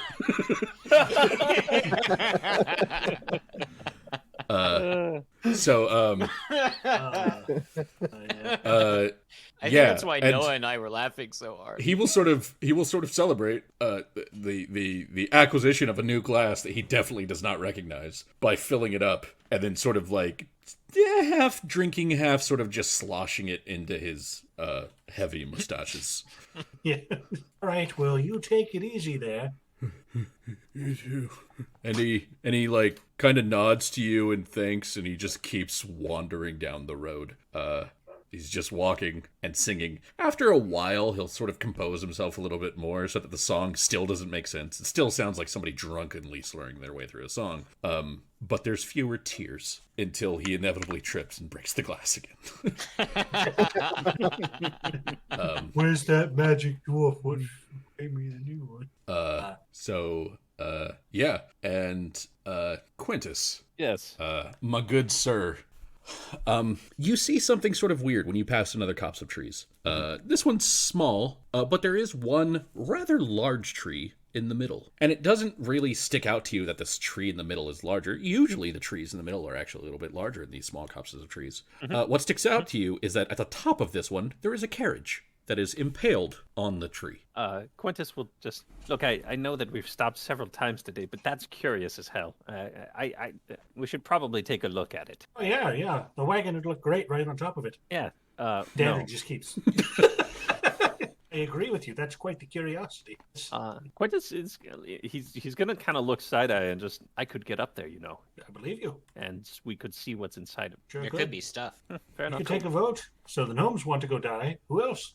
Would have something useful or valuable, perhaps made of metal. Given Sidna, everything Rumio, that I've please be reasonable here. Fasidna says, given everything that I've seen about this group, half of us would not be able to ascend to those heights and actually examine the catch. Hurtful. Which leaves Sharuk no leaves clan. Quintus. Dandarin, who has denied it, me, who doesn't particularly want to, and the two gnomes who have some skill at such thing. I will be honest. I'm more worried about whatever put it up there than I am what is inside of it. Fair point. Tell you what, I'll slow the wagon if you want to do your thing where you sprout wings and fly up to it. That Or is you can probably the catch up. safest way to preview it. Yeah, he doesn't have to say much more than that. Quintus is already like boop.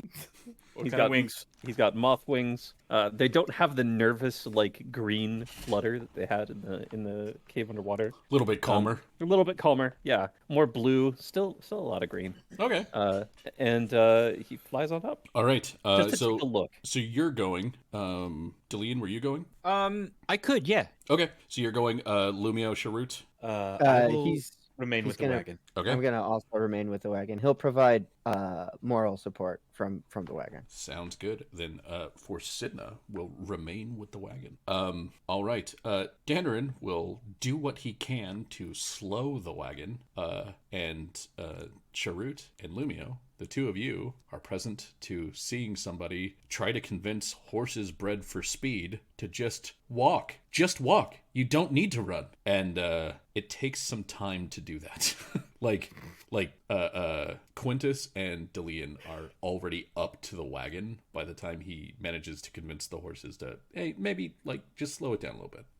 And so Quintus and Delian, I'm assuming you're just hook-shotting your way up. Yeah. Yeah, that's the easy way to do it. And I mean, they're trees. You have no shortage of perches. Yeah, it's going to be real easy for me. So from each of you, can I get a perception check? You are both gnomes. You will get a +2 to this particular perception check. It's a smell check, isn't it? It is a smell-based perception check. Oh, boy. I don't know that you want to say "oh boy" yet. No, I'm just happy that I'm going to have a really nice... I say that. And it's going to be a really nice roll. Look at that, we did great. We did fantastic. Our Yeah. noses. So the two of you both smell something pretty rank, and if either of you would like to give me a knowledge nature check, or A knowledge if you have it, an alchemy check, I can give you more information. Would a knowledge geography check work here? It would not. Would you like to know more? Would you like to know more? What was the I knowledge have- check you said? So it would be Nature. an alchemy check or a knowledge nature. Because I have neither of those. Hey, take that 24, bud. Just There say. we go. 24. All right. I love Quintus's knowledge rolls. Yeah. They're really nice. Quintus, you can identify this particular scent of rank scent as this is batshit. This is guano. Oh. So this particular carriage high up on this tree is apparently serving as the home for some family of bats. Okay. All right. Interesting. With that nature, with the combo of the nature check and the perception check, do they look like they're normal size bats? What you can see, yeah, you're sort of like fluttering around. What you can see moving in there is that they are normal size for this region, meaning that they are about, in terms of body length, about 12 inches long. In terms of wingspan, it'd probably be about double that. Okay. So they're a solid foot of bat. Yeah, so that's fine. They're pretty big. It's a pretty hefty bat. Yeah.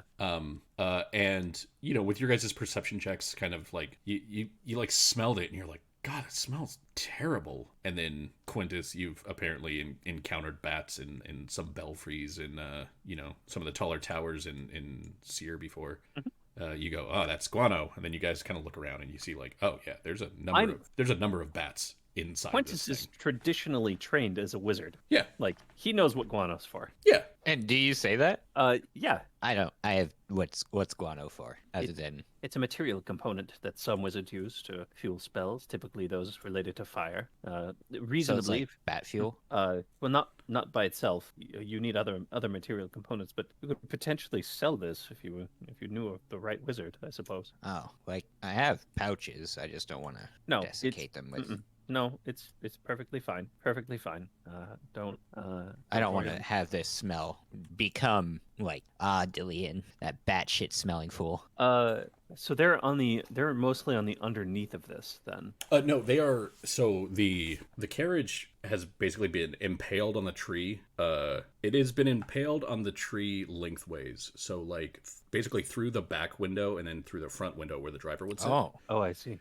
They are inside it. I see. Is there anything of note in there that you're not in there? I have to go in? Oh no. I mean, you haven't told me that you're like peeking in, that you're doing anything. Oh, you're just sure. saying, is there anything I assumed inside? with you said that we were flitting around and There's stuff. That's why I assumed. There's a house. Is there anything of value in there? You haven't been in.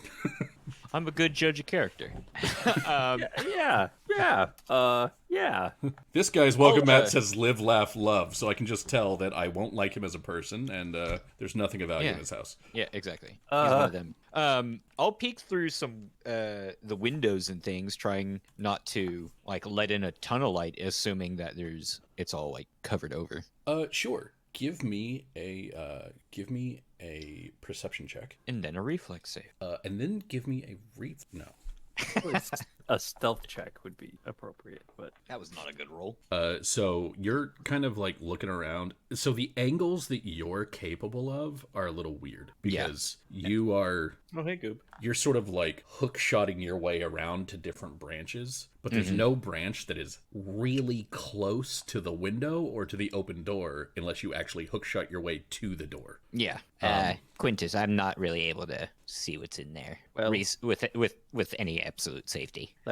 There are two ways to do this. Do you want to do this in the aggressive and intrusive way, or in the hopefully less immediately disturbing way? I usually prefer the latter. Excellent.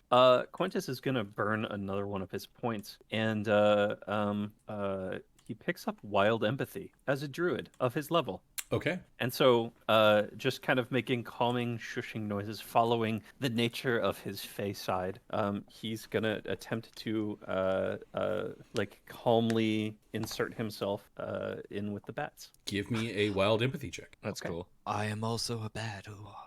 We are of nature. We are of nature. Let's see. So the bat ASMR.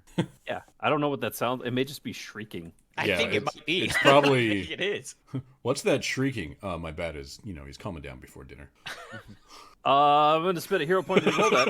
Oh, Jesus Christ. Hey, that's much better. That's way better than the fight against the enlarged bat swarm. Weird. Weird how that works. Yeah. So, can you also give me a sense motive check? Yeah, of course. I would be happy to do that. In just a second here. That and then of course I can give you a sense motive. Okay, so you are able to sort of successfully become one of the bats and Yeah.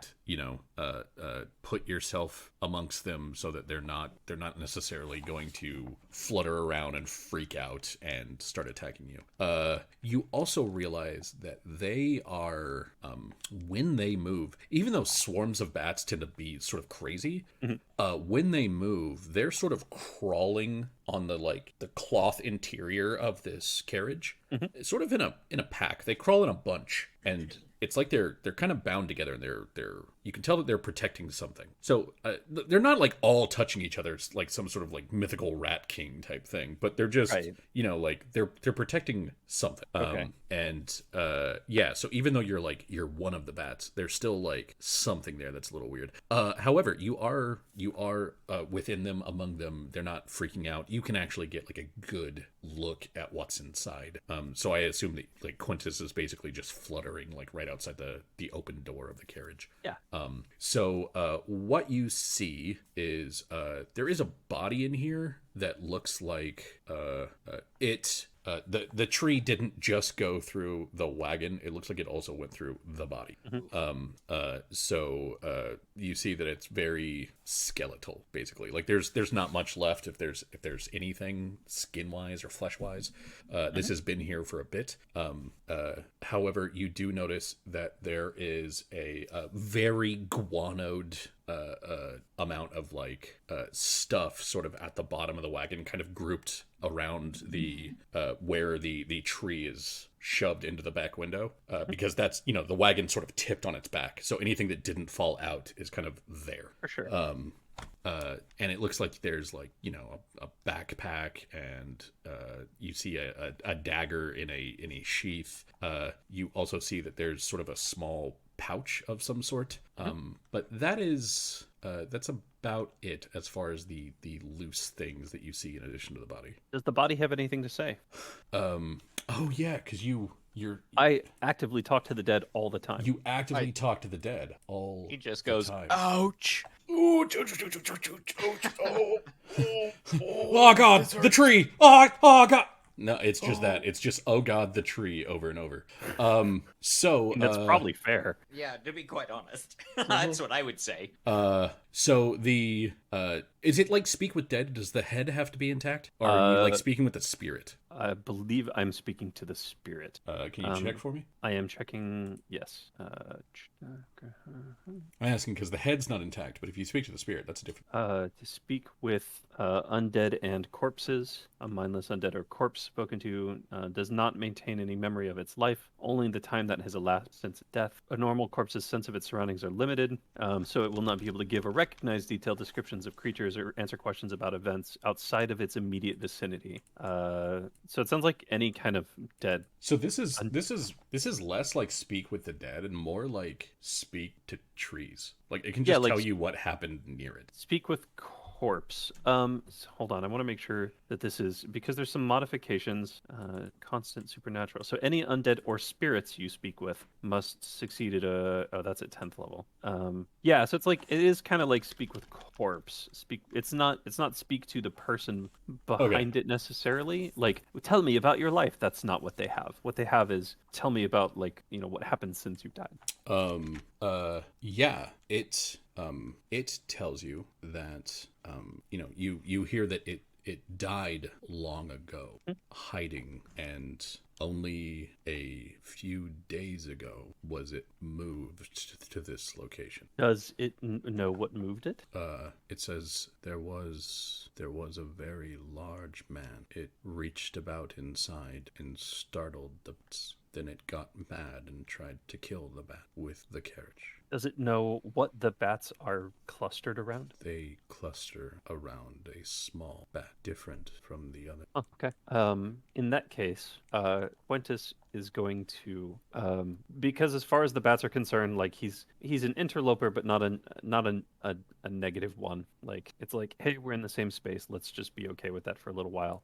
To kind of draw their attention and ease this, he'll reach into his bag and grab one of his normal rations and just kind of spread it out opposite of of the things that are at the bottom of the carriage. Okay. And then he'll take the things at the bottom of the carriage and then flutter back down to the wagon. Okay. You get the guanoed backpack and the guanoed dagger and the guanoed bag. I lose a normal ration.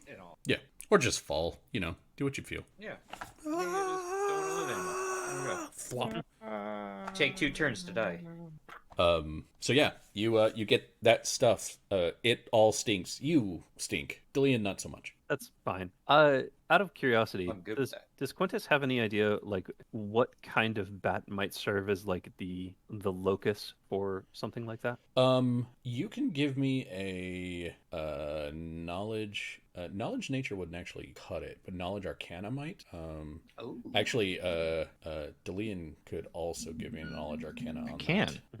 that. Yeah, both of you would be able to identify that, like, so Quintus, you would know that, like, they don't seem to be moving with a general in like an actual intelligence. They weren't like a hive mind or anything like that. Sure. They were moving very instinctually, but they were moving in a way that they shouldn't.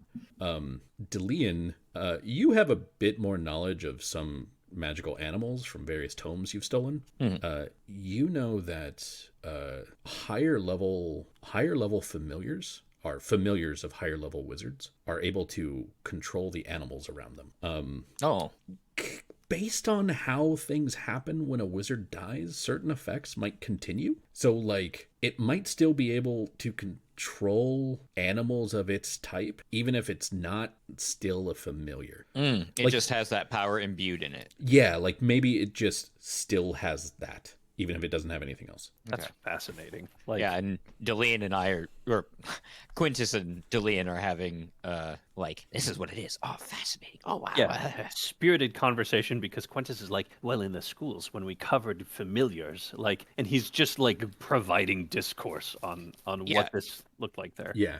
And Delian is definitely absorbing what he would hope to think is all of it. Yeah, and it's like, you can't count on this sort of thing because you know that if the familiar dies, a wizard can just get a new familiar. But Yeah. there's not a lot of study done on what happens when the wizard dies to their familiar. So it's a little bit more iffy, but you've heard of similar thing in like at least once or twice. Yeah, and I'll be like, I think I had, like, one of my friend's cousins had something like this happen to him.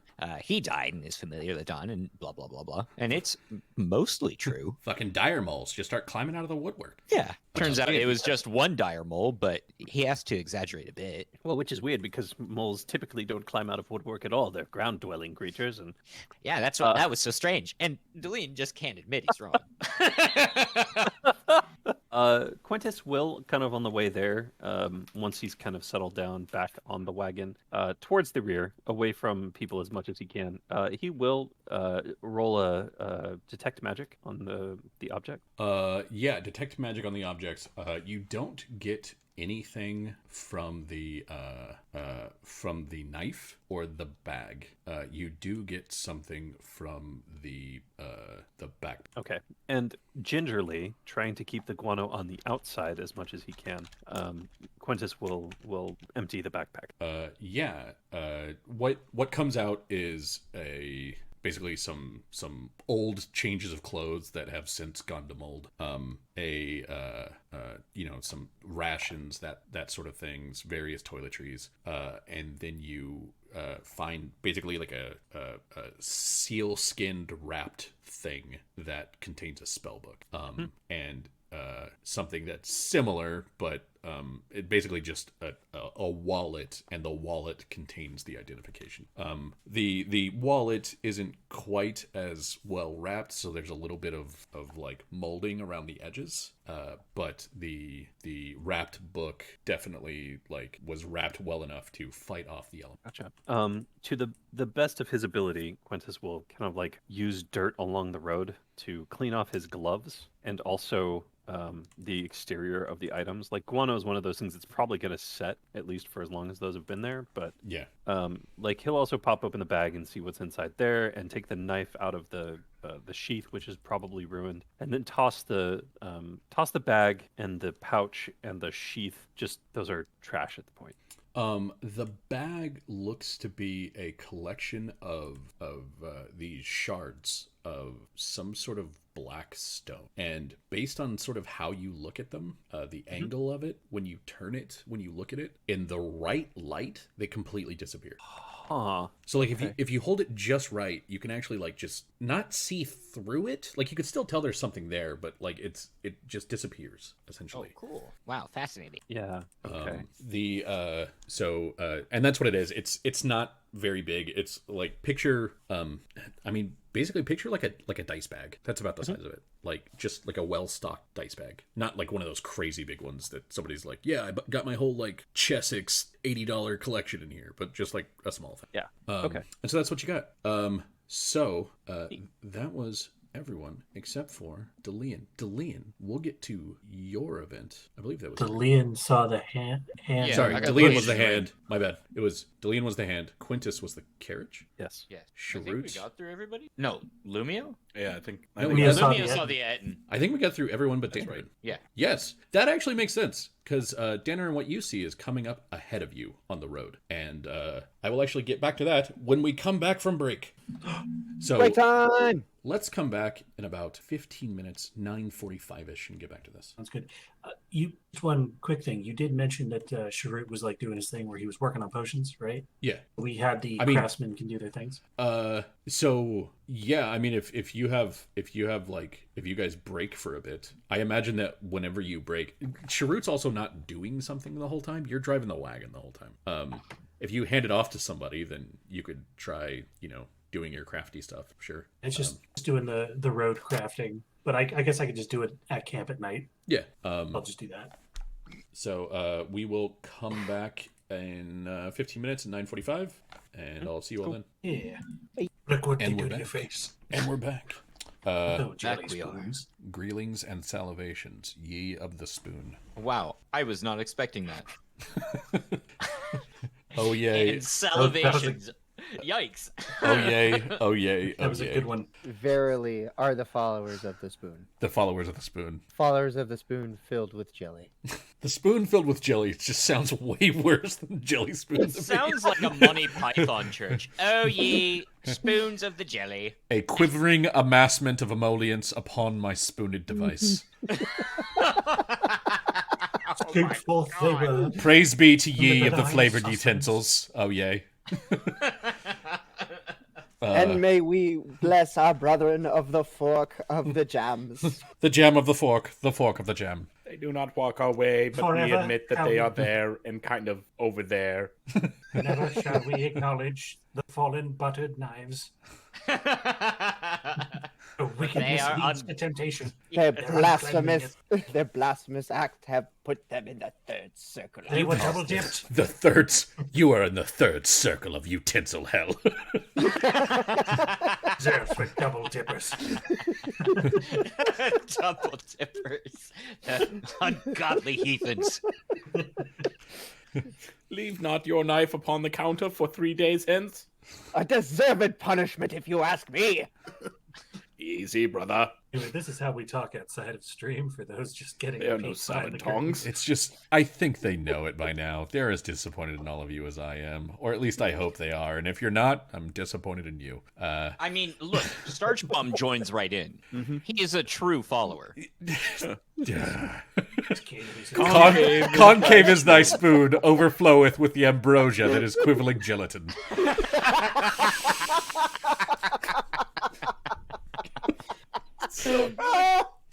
Yes. Oh, that's good.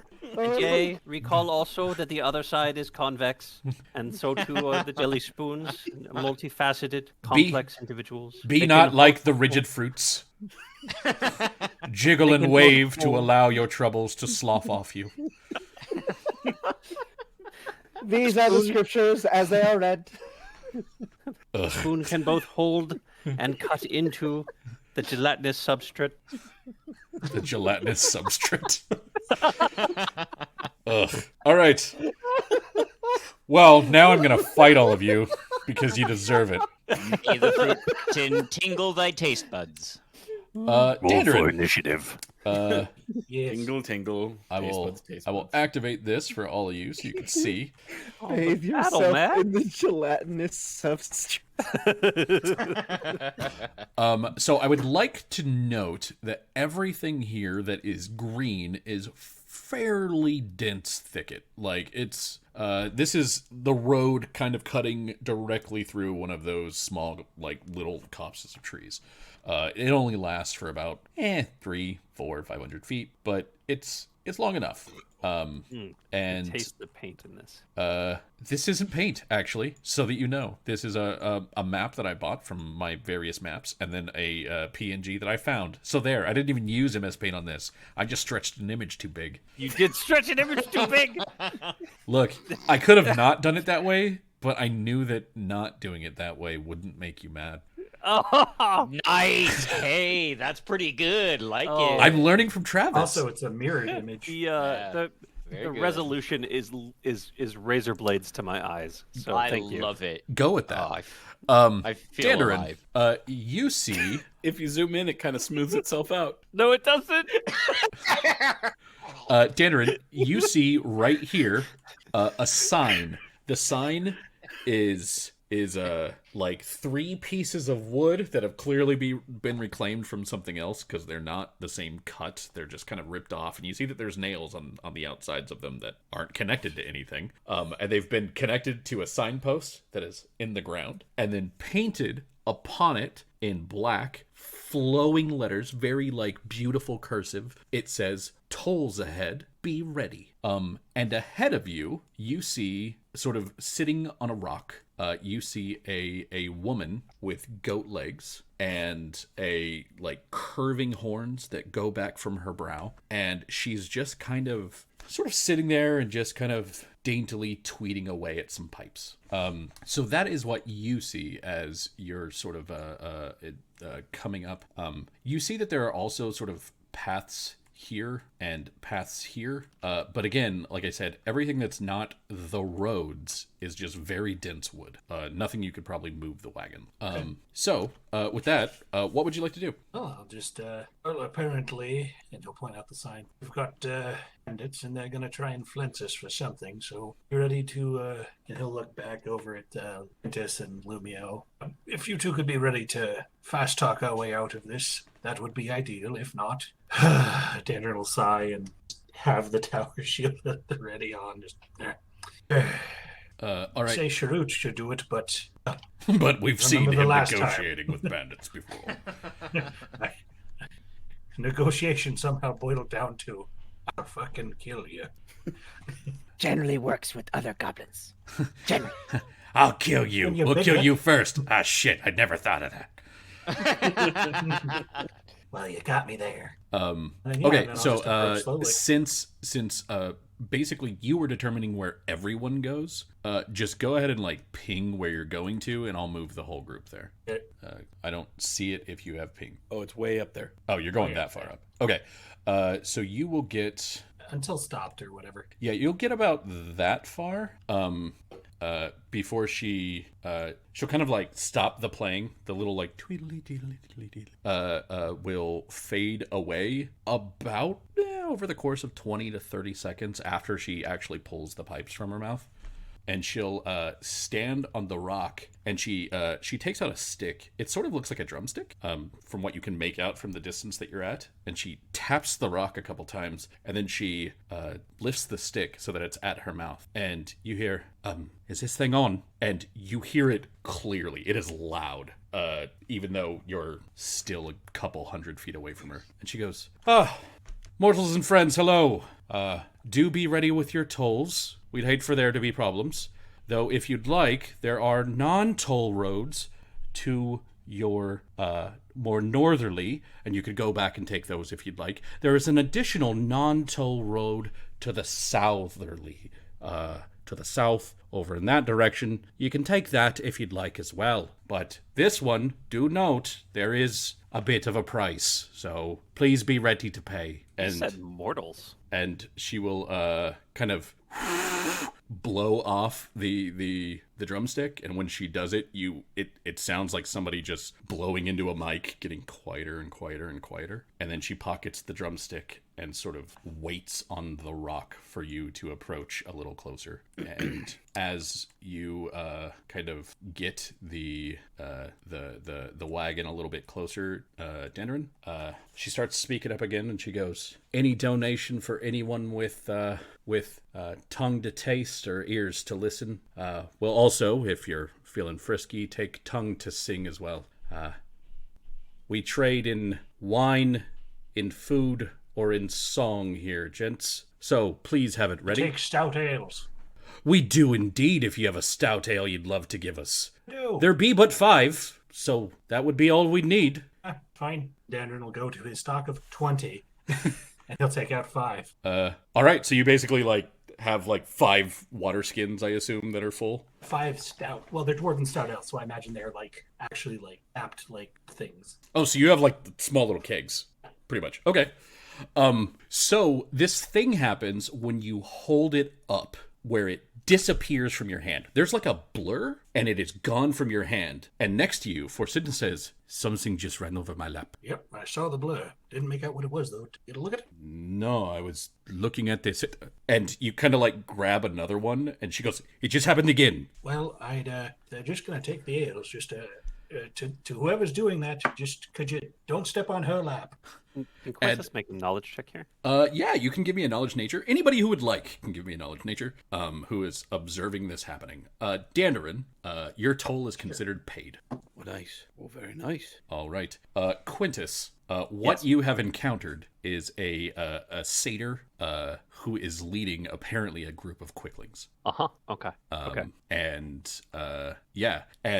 once all 5 are taken from you, Dandrin, she goes, "Masterful son of the Moors, your debt is paid, and you may pass. However, for your friends, we will be expecting what we're owed, what we're due, and what we've asked for." Yes.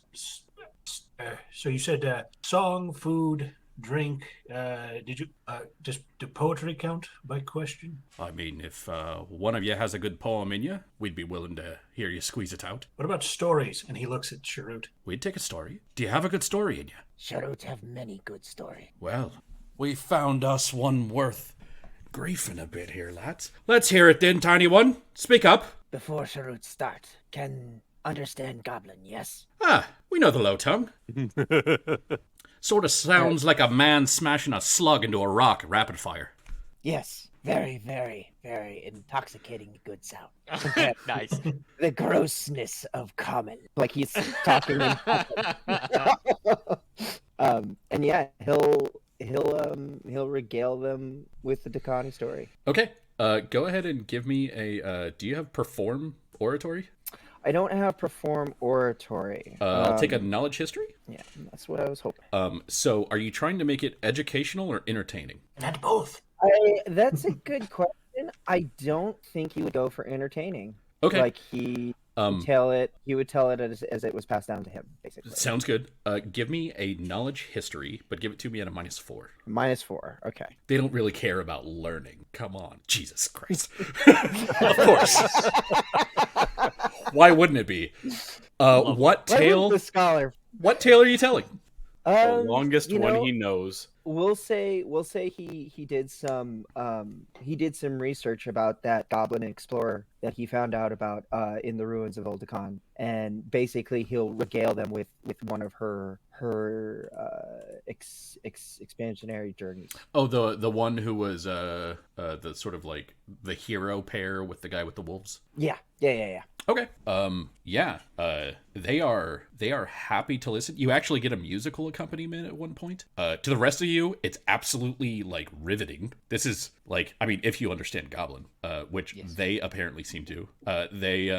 You don't see the other ones. You only see her, but she reacts with a gasp or whatever at all the appropriate spots, and yeah, it's well done. And she goes, "Oh, that was pretty good, young sir. You've outdone yourself with that one. If there's any way I could write some sort of letter of recommendation to you, yours, your kin, your bosses, superiors, or something like that, I won't be doing it, but I'd like to know if I could."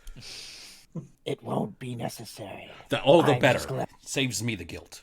that you enjoy a good bit of history. And she goes, well then. Looks like we've only a scant few left. 7 heads that I see and 7 gifts I expect to receive. Can Quintus identify which court she's from? Go ahead. Do you have nobility and heraldry? I sure do. Go ahead and give me a nobility and heraldry. Actually, yeah, it is just nobility. But So based on the sort of general, not so much the appearance, but the sort of the accent, some of the songs that you've heard her playing, she belongs, maybe not belongs, but is probably associated with a court of a court of Thelanis that was once part of a Facespire that did not touch Seer, but still one that you knew about, who was run by someone called the Prince of Thorns. okay. The Prince of Thorns is one of those sort of archfey that would just irritate or anger the other archfey for fun, because For funsies. because you have some archfey who are like super uppity, and you have some who are very proper, and then you have some that are just gonna shit on both of them. Yeah, absolutely. So, which of you would like to go next? I will pause and say that at this point, Forsidna will be reaching into a backpack where she will pull out a small bundle, and she sort of sighs and holds it off to the side where it just disappears, and she goes, "Paid," and then sort of looks to the rest of you. Delian goes into one of his mini pouches and pulls out we'll just say a huge bag of Dragon's Blend coffee and goes, well, I was hoping to save this, but I think that's more than 5 cups of coffee. Oh, that it would be. I love this, because this stuff in particular, it never tastes good unless you put a lot of sugar in it. But everything that you put a lot of sugar in tastes good. So really, you're just kind of hoping that you have sugar on hand, which we do. I figured with a toll establishment such as this, you certainly must have come across some sugar. Finely done, good sir. Finely done. And you'll hold up the pouch, and when she says finely done, there's kind of a blur, and you hear this kind of very quick in the back of the wagon, and it is gone from your hand. Yep. And you can sort of make out the thing that took it. It appears to be a fae about your size, but moving way, way faster than you. But you can only really see when they're moving. Mm-hmm. So if they're standing still, they're If they're standing still, they're vibrating so fast they're invisible. If your eyes try to track them, you can see where they are, because they're they're going through the dust and they're leaving the little outline. But then when they stand still, they're just, and you can't see them. All right. So we got Quintus and Lumio. What would either of you like to offer, if you would like to offer something? If I might, do you want to go last, Quintus? Yeah. Okay. Lumio is going to attempt to do a similar deal that Sharut did, but he wants to tell a story of one he was saving up to tell Delian to get on his good side at some point, but it's in Elvish, so he doesn't know how well it'll go over with him, so he was back pocket, he's percolating on it, but if he overhears it, he overhears it. If you say it in Elvish, Delian, I don't think knows Elvish. Yeah, well, He knows Sylvan, so I don't know if that's Elvish. not the same. Do you Sure. do you ask them if they know it? Have you heard a story I'm familiar with relating to the loss of a king's crown? Should have happened about 673,000 years ago. Well, there's a good number of stories like that, with ever increasing or decreasing numbers, and some we've heard, some we've crafted, sung. But even if that's the case, we'd like to hear it again. Oh, excellent! I learned it through a novel that I found in an underground empire. So it might not be one that you've heard in a while. Oh, well, we're excited to partake. So this can either be a perform oratory, or it can be knowledge history. I'm gonna go with knowledge history just because I'm better at that. Okay. So here we go. Are you reading this to be entertaining? Or are you trying to be educational? Like, are you giving a story or a history lesson? So he's giving a story. Okay. Yeah. Cool.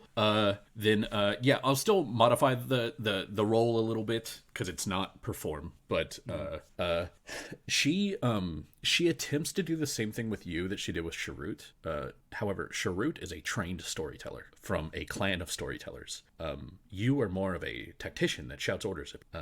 You stumble in places, and then the musical accompaniment doesn't quite fit, and all this, and like you get it out, but you don't get quite the like applause or the gasps at the important parts that Sharut got. But she goes, I think it was a good story. It was interesting. I just wasn't well told, really. But you've probably got a long life ahead of you. You can always practice it. Come back again. Try it once more. Thank you. I will attempt to. All right, 4 left. Who'd like to go first? Quintus is gonna do something. Okay. There's a combination of factors here that I think are worth identifying. Quintus is gonna tell a poem. He's gonna speak a poem of sunrise over the city of Seer. Key points: 1, he has a fantastic memory.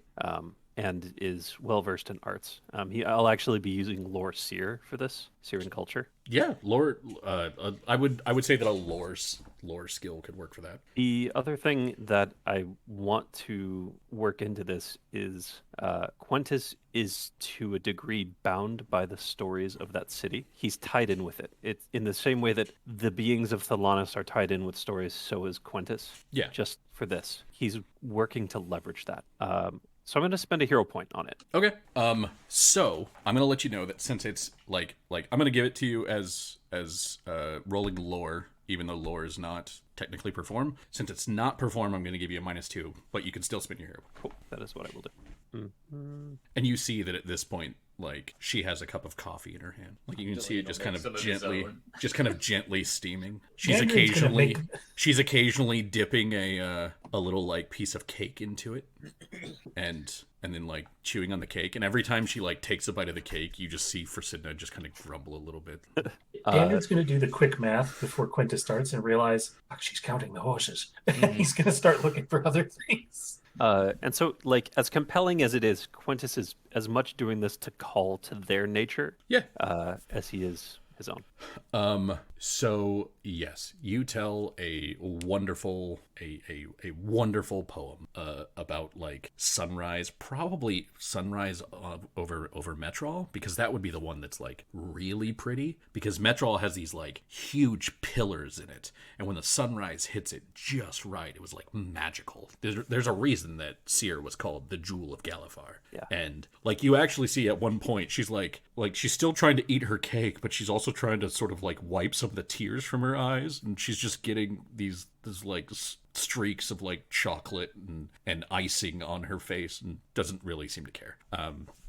So no, a wonderful telling of your poem of like sunrise over the capital of Seer. And there's a minute where she just and then like downs the rest of the cake and does the finger lick, the like and she goes, "Oh man, well then I suppose there's just the 3 of you left, so what have you got for us, boys?" Well, the girls and the lad have for you, for Gwen here, and he'll pull out basically Dwarven 12 rations, because Dwarven 12 rations are like hearty sausages, mushrooms, and dried like stuff. Just from Gwen, and he'll set like 5 servings down, basically. Ah, Gwen, I knew I liked you from the beginning. I could see it from your hooves to your nice little nose, that you had something special in you. And a sausage is something special indeed for a horse to have. And Batric's here, and he'll pull out the travel cake, and he'll put honey on it. So he'll make a honey cake. And Batric's with dessert. You're just magical creatures. and they'll both just kind of and disappear in a flurry of footsteps and dust clouds. And he's going to look back at Delian, and he's like, "What would Zmichi like to give them?" Well, Zmichi's a fine name, and I'm sure that you have secrets for us. Zmichi has a very interesting secret for you. So here's this. And he pulls out like a couple of his gnomish trail rations and puts like some exotic coffee on it, mixes it all together, and just sort of like forms, we'll just say, like a biscotti almost. Wait, he forms like a hard cookie? Yeah. All right. Coffee's a drying agent, really. No trail rations. You are very- stretching coffee to the limit. You are stretching coffee to the limit. I want either a craft check or profession chef for your nonsense. Really? Yes. All right. Well, I can spend a shadow point to say. Sure. I can do that. Wait, no, hold on. He can. Because Iron Chef is a class, has talents. So can I I spend don't- Shadow Point to get Iron Chef? I mean, you have to look at it specifically. Hold on. I don't think you can spend a shadow point to mimic a didn't class think talent. so. You can only mimic the specific talents in the thing. If you want to spend a shadow point to sort of help you out with this crafting. No, and then here, I'll do this instead. And So he goes, I would say that one of the things that you can mimic with shadow points is the conjuration sphere, which might actually help you here to like make little items to like craft things around. So I would say you could spend a shadow point to help out. what I'm gonna do, and this is all legit instead of me farsing this all together. Sure. He goes, I'm just kidding. This would have been garbage. So he takes some junk and then he rigs it into a nice plate or a nice fashionable plate. He then spends a shadow point to get the conjuration sphere to summon a very nice looking loaf of bread. And then on top of that, while it's being conjured, he spends a spell point to use some light spheres to make the bread glow and then have dancing lights dance around it. And that will last for maybe a couple 3-5 minutes. Okay. This sounds like you're putting on a magic show for me, which I will am. totally accept. Can you give me I want to say a sleight of hand check. Perfect. Okay, so it's kind of weird because the thing that you're working on doesn't keep disappearing, but someone keeps trying to take it. So Which like you Makes make the lead feel very good, like you make "One up this me, like will you?" glowing bread, and then there's sort of like a blur and a brush of wind against your hands, and then from like off in the woods you hear this like, what the hell? And and then you're making it glow, and it happens again, and she's like, the damnable gnomish wizardry. Delian is grinning from ear to fucking ear. And yeah, you just keep plying your spell and like your newfound mastery of lights and shadows to craft it's not quite crafting an illusion, but it is crafting an illusion of like just, here it is. And they will accept that as like not exactly a story or a song, but a performance nonetheless. And they go, and you do all of this, and they go, my Smeech, you did have a secret in you, didn't you? That's a good boy. And your horse just kind of like Yeah, Zmeech doesn't give two shits, and honestly is kind of fed up with Delian.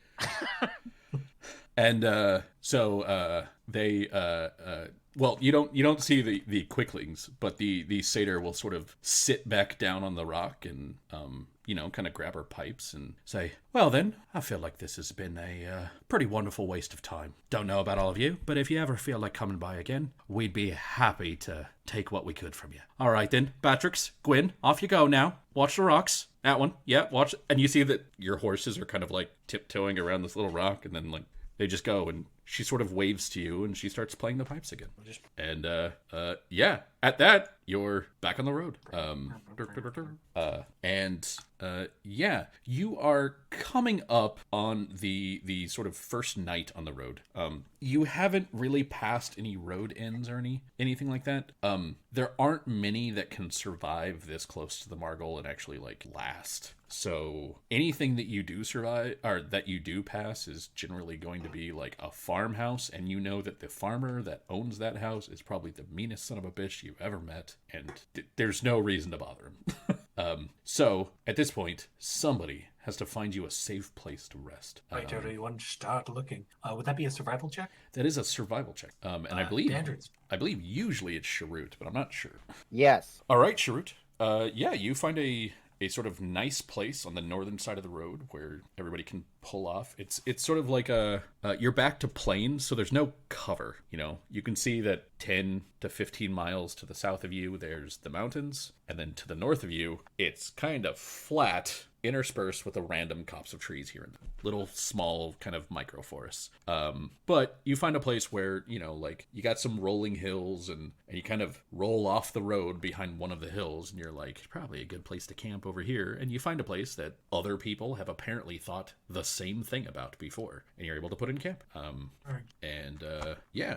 So you find somewhere that you don't have cover, but at least you're kind of partially hidden from the wind. That's about all you can ask for. Hopefully there will be enough space between like inside and underneath the wagons, in your tents, that sort of thing, for everybody to rest and to sleep. Well, if everyone wants, Andrew brought the big tent. The big tent. Big tent is a pavilion tent, which is a tent fit for 10 people. You can have a fire inside.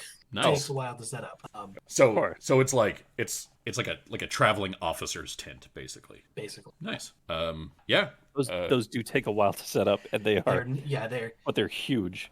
They're big. They're big enough that we could all, comfortably be inside of it and stuff. So. Augur copy rolled a 12. I don't know why I am still shown as. There we go. I will not be shown as holding on to Augur anymore.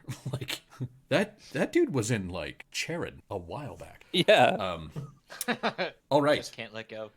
So you guys, I'm sure, like, set some watches, sleep through the night. It is pretty uneventful. However, I need to know who takes third watch. Who takes the latest watch before everybody wakes up? Dandrin does take first watch, and he does those 2 crafting things I mentioned during. Okay, yeah. He does. So he just knocks those out because they're quick. Cool. So you're gonna take first watch. Who wants to take third? You guys can assign first and to a watch if you'd like. Okay. Cool. Delian, at some point about 90 or so minutes into your watch, so probably about an hour to an hour and a half before you wake everybody up, it starts to trickle a little bit. It starts to rain. It's not terrible, but it's a little bit more than just a light misting. There's a little drizzle outside. Looking around. It's that storm. Yeah, you're actually probably alerted to it, not necessarily by the raindrops hitting the tent itself, because they're so light to barely hear that. You're probably alerted to it by the sound of very irritated horses who are standing in the rain. Mm-hmm. And then with a tent being big enough, you can probably just let them inside. Yeah. So I'll probably do that. But at the start of the next day, we will move up to day forward. We'll be at Larbion 23rd, and I think that's where we're going to end for the night, because I know that some of us have to get going pretty early. So I want to thank everybody for watching. We'll see you all next week as we continue on to Kinrin. So thanks, everybody. Good night. No one can see me waving my hand. No one can see you waving, Travis.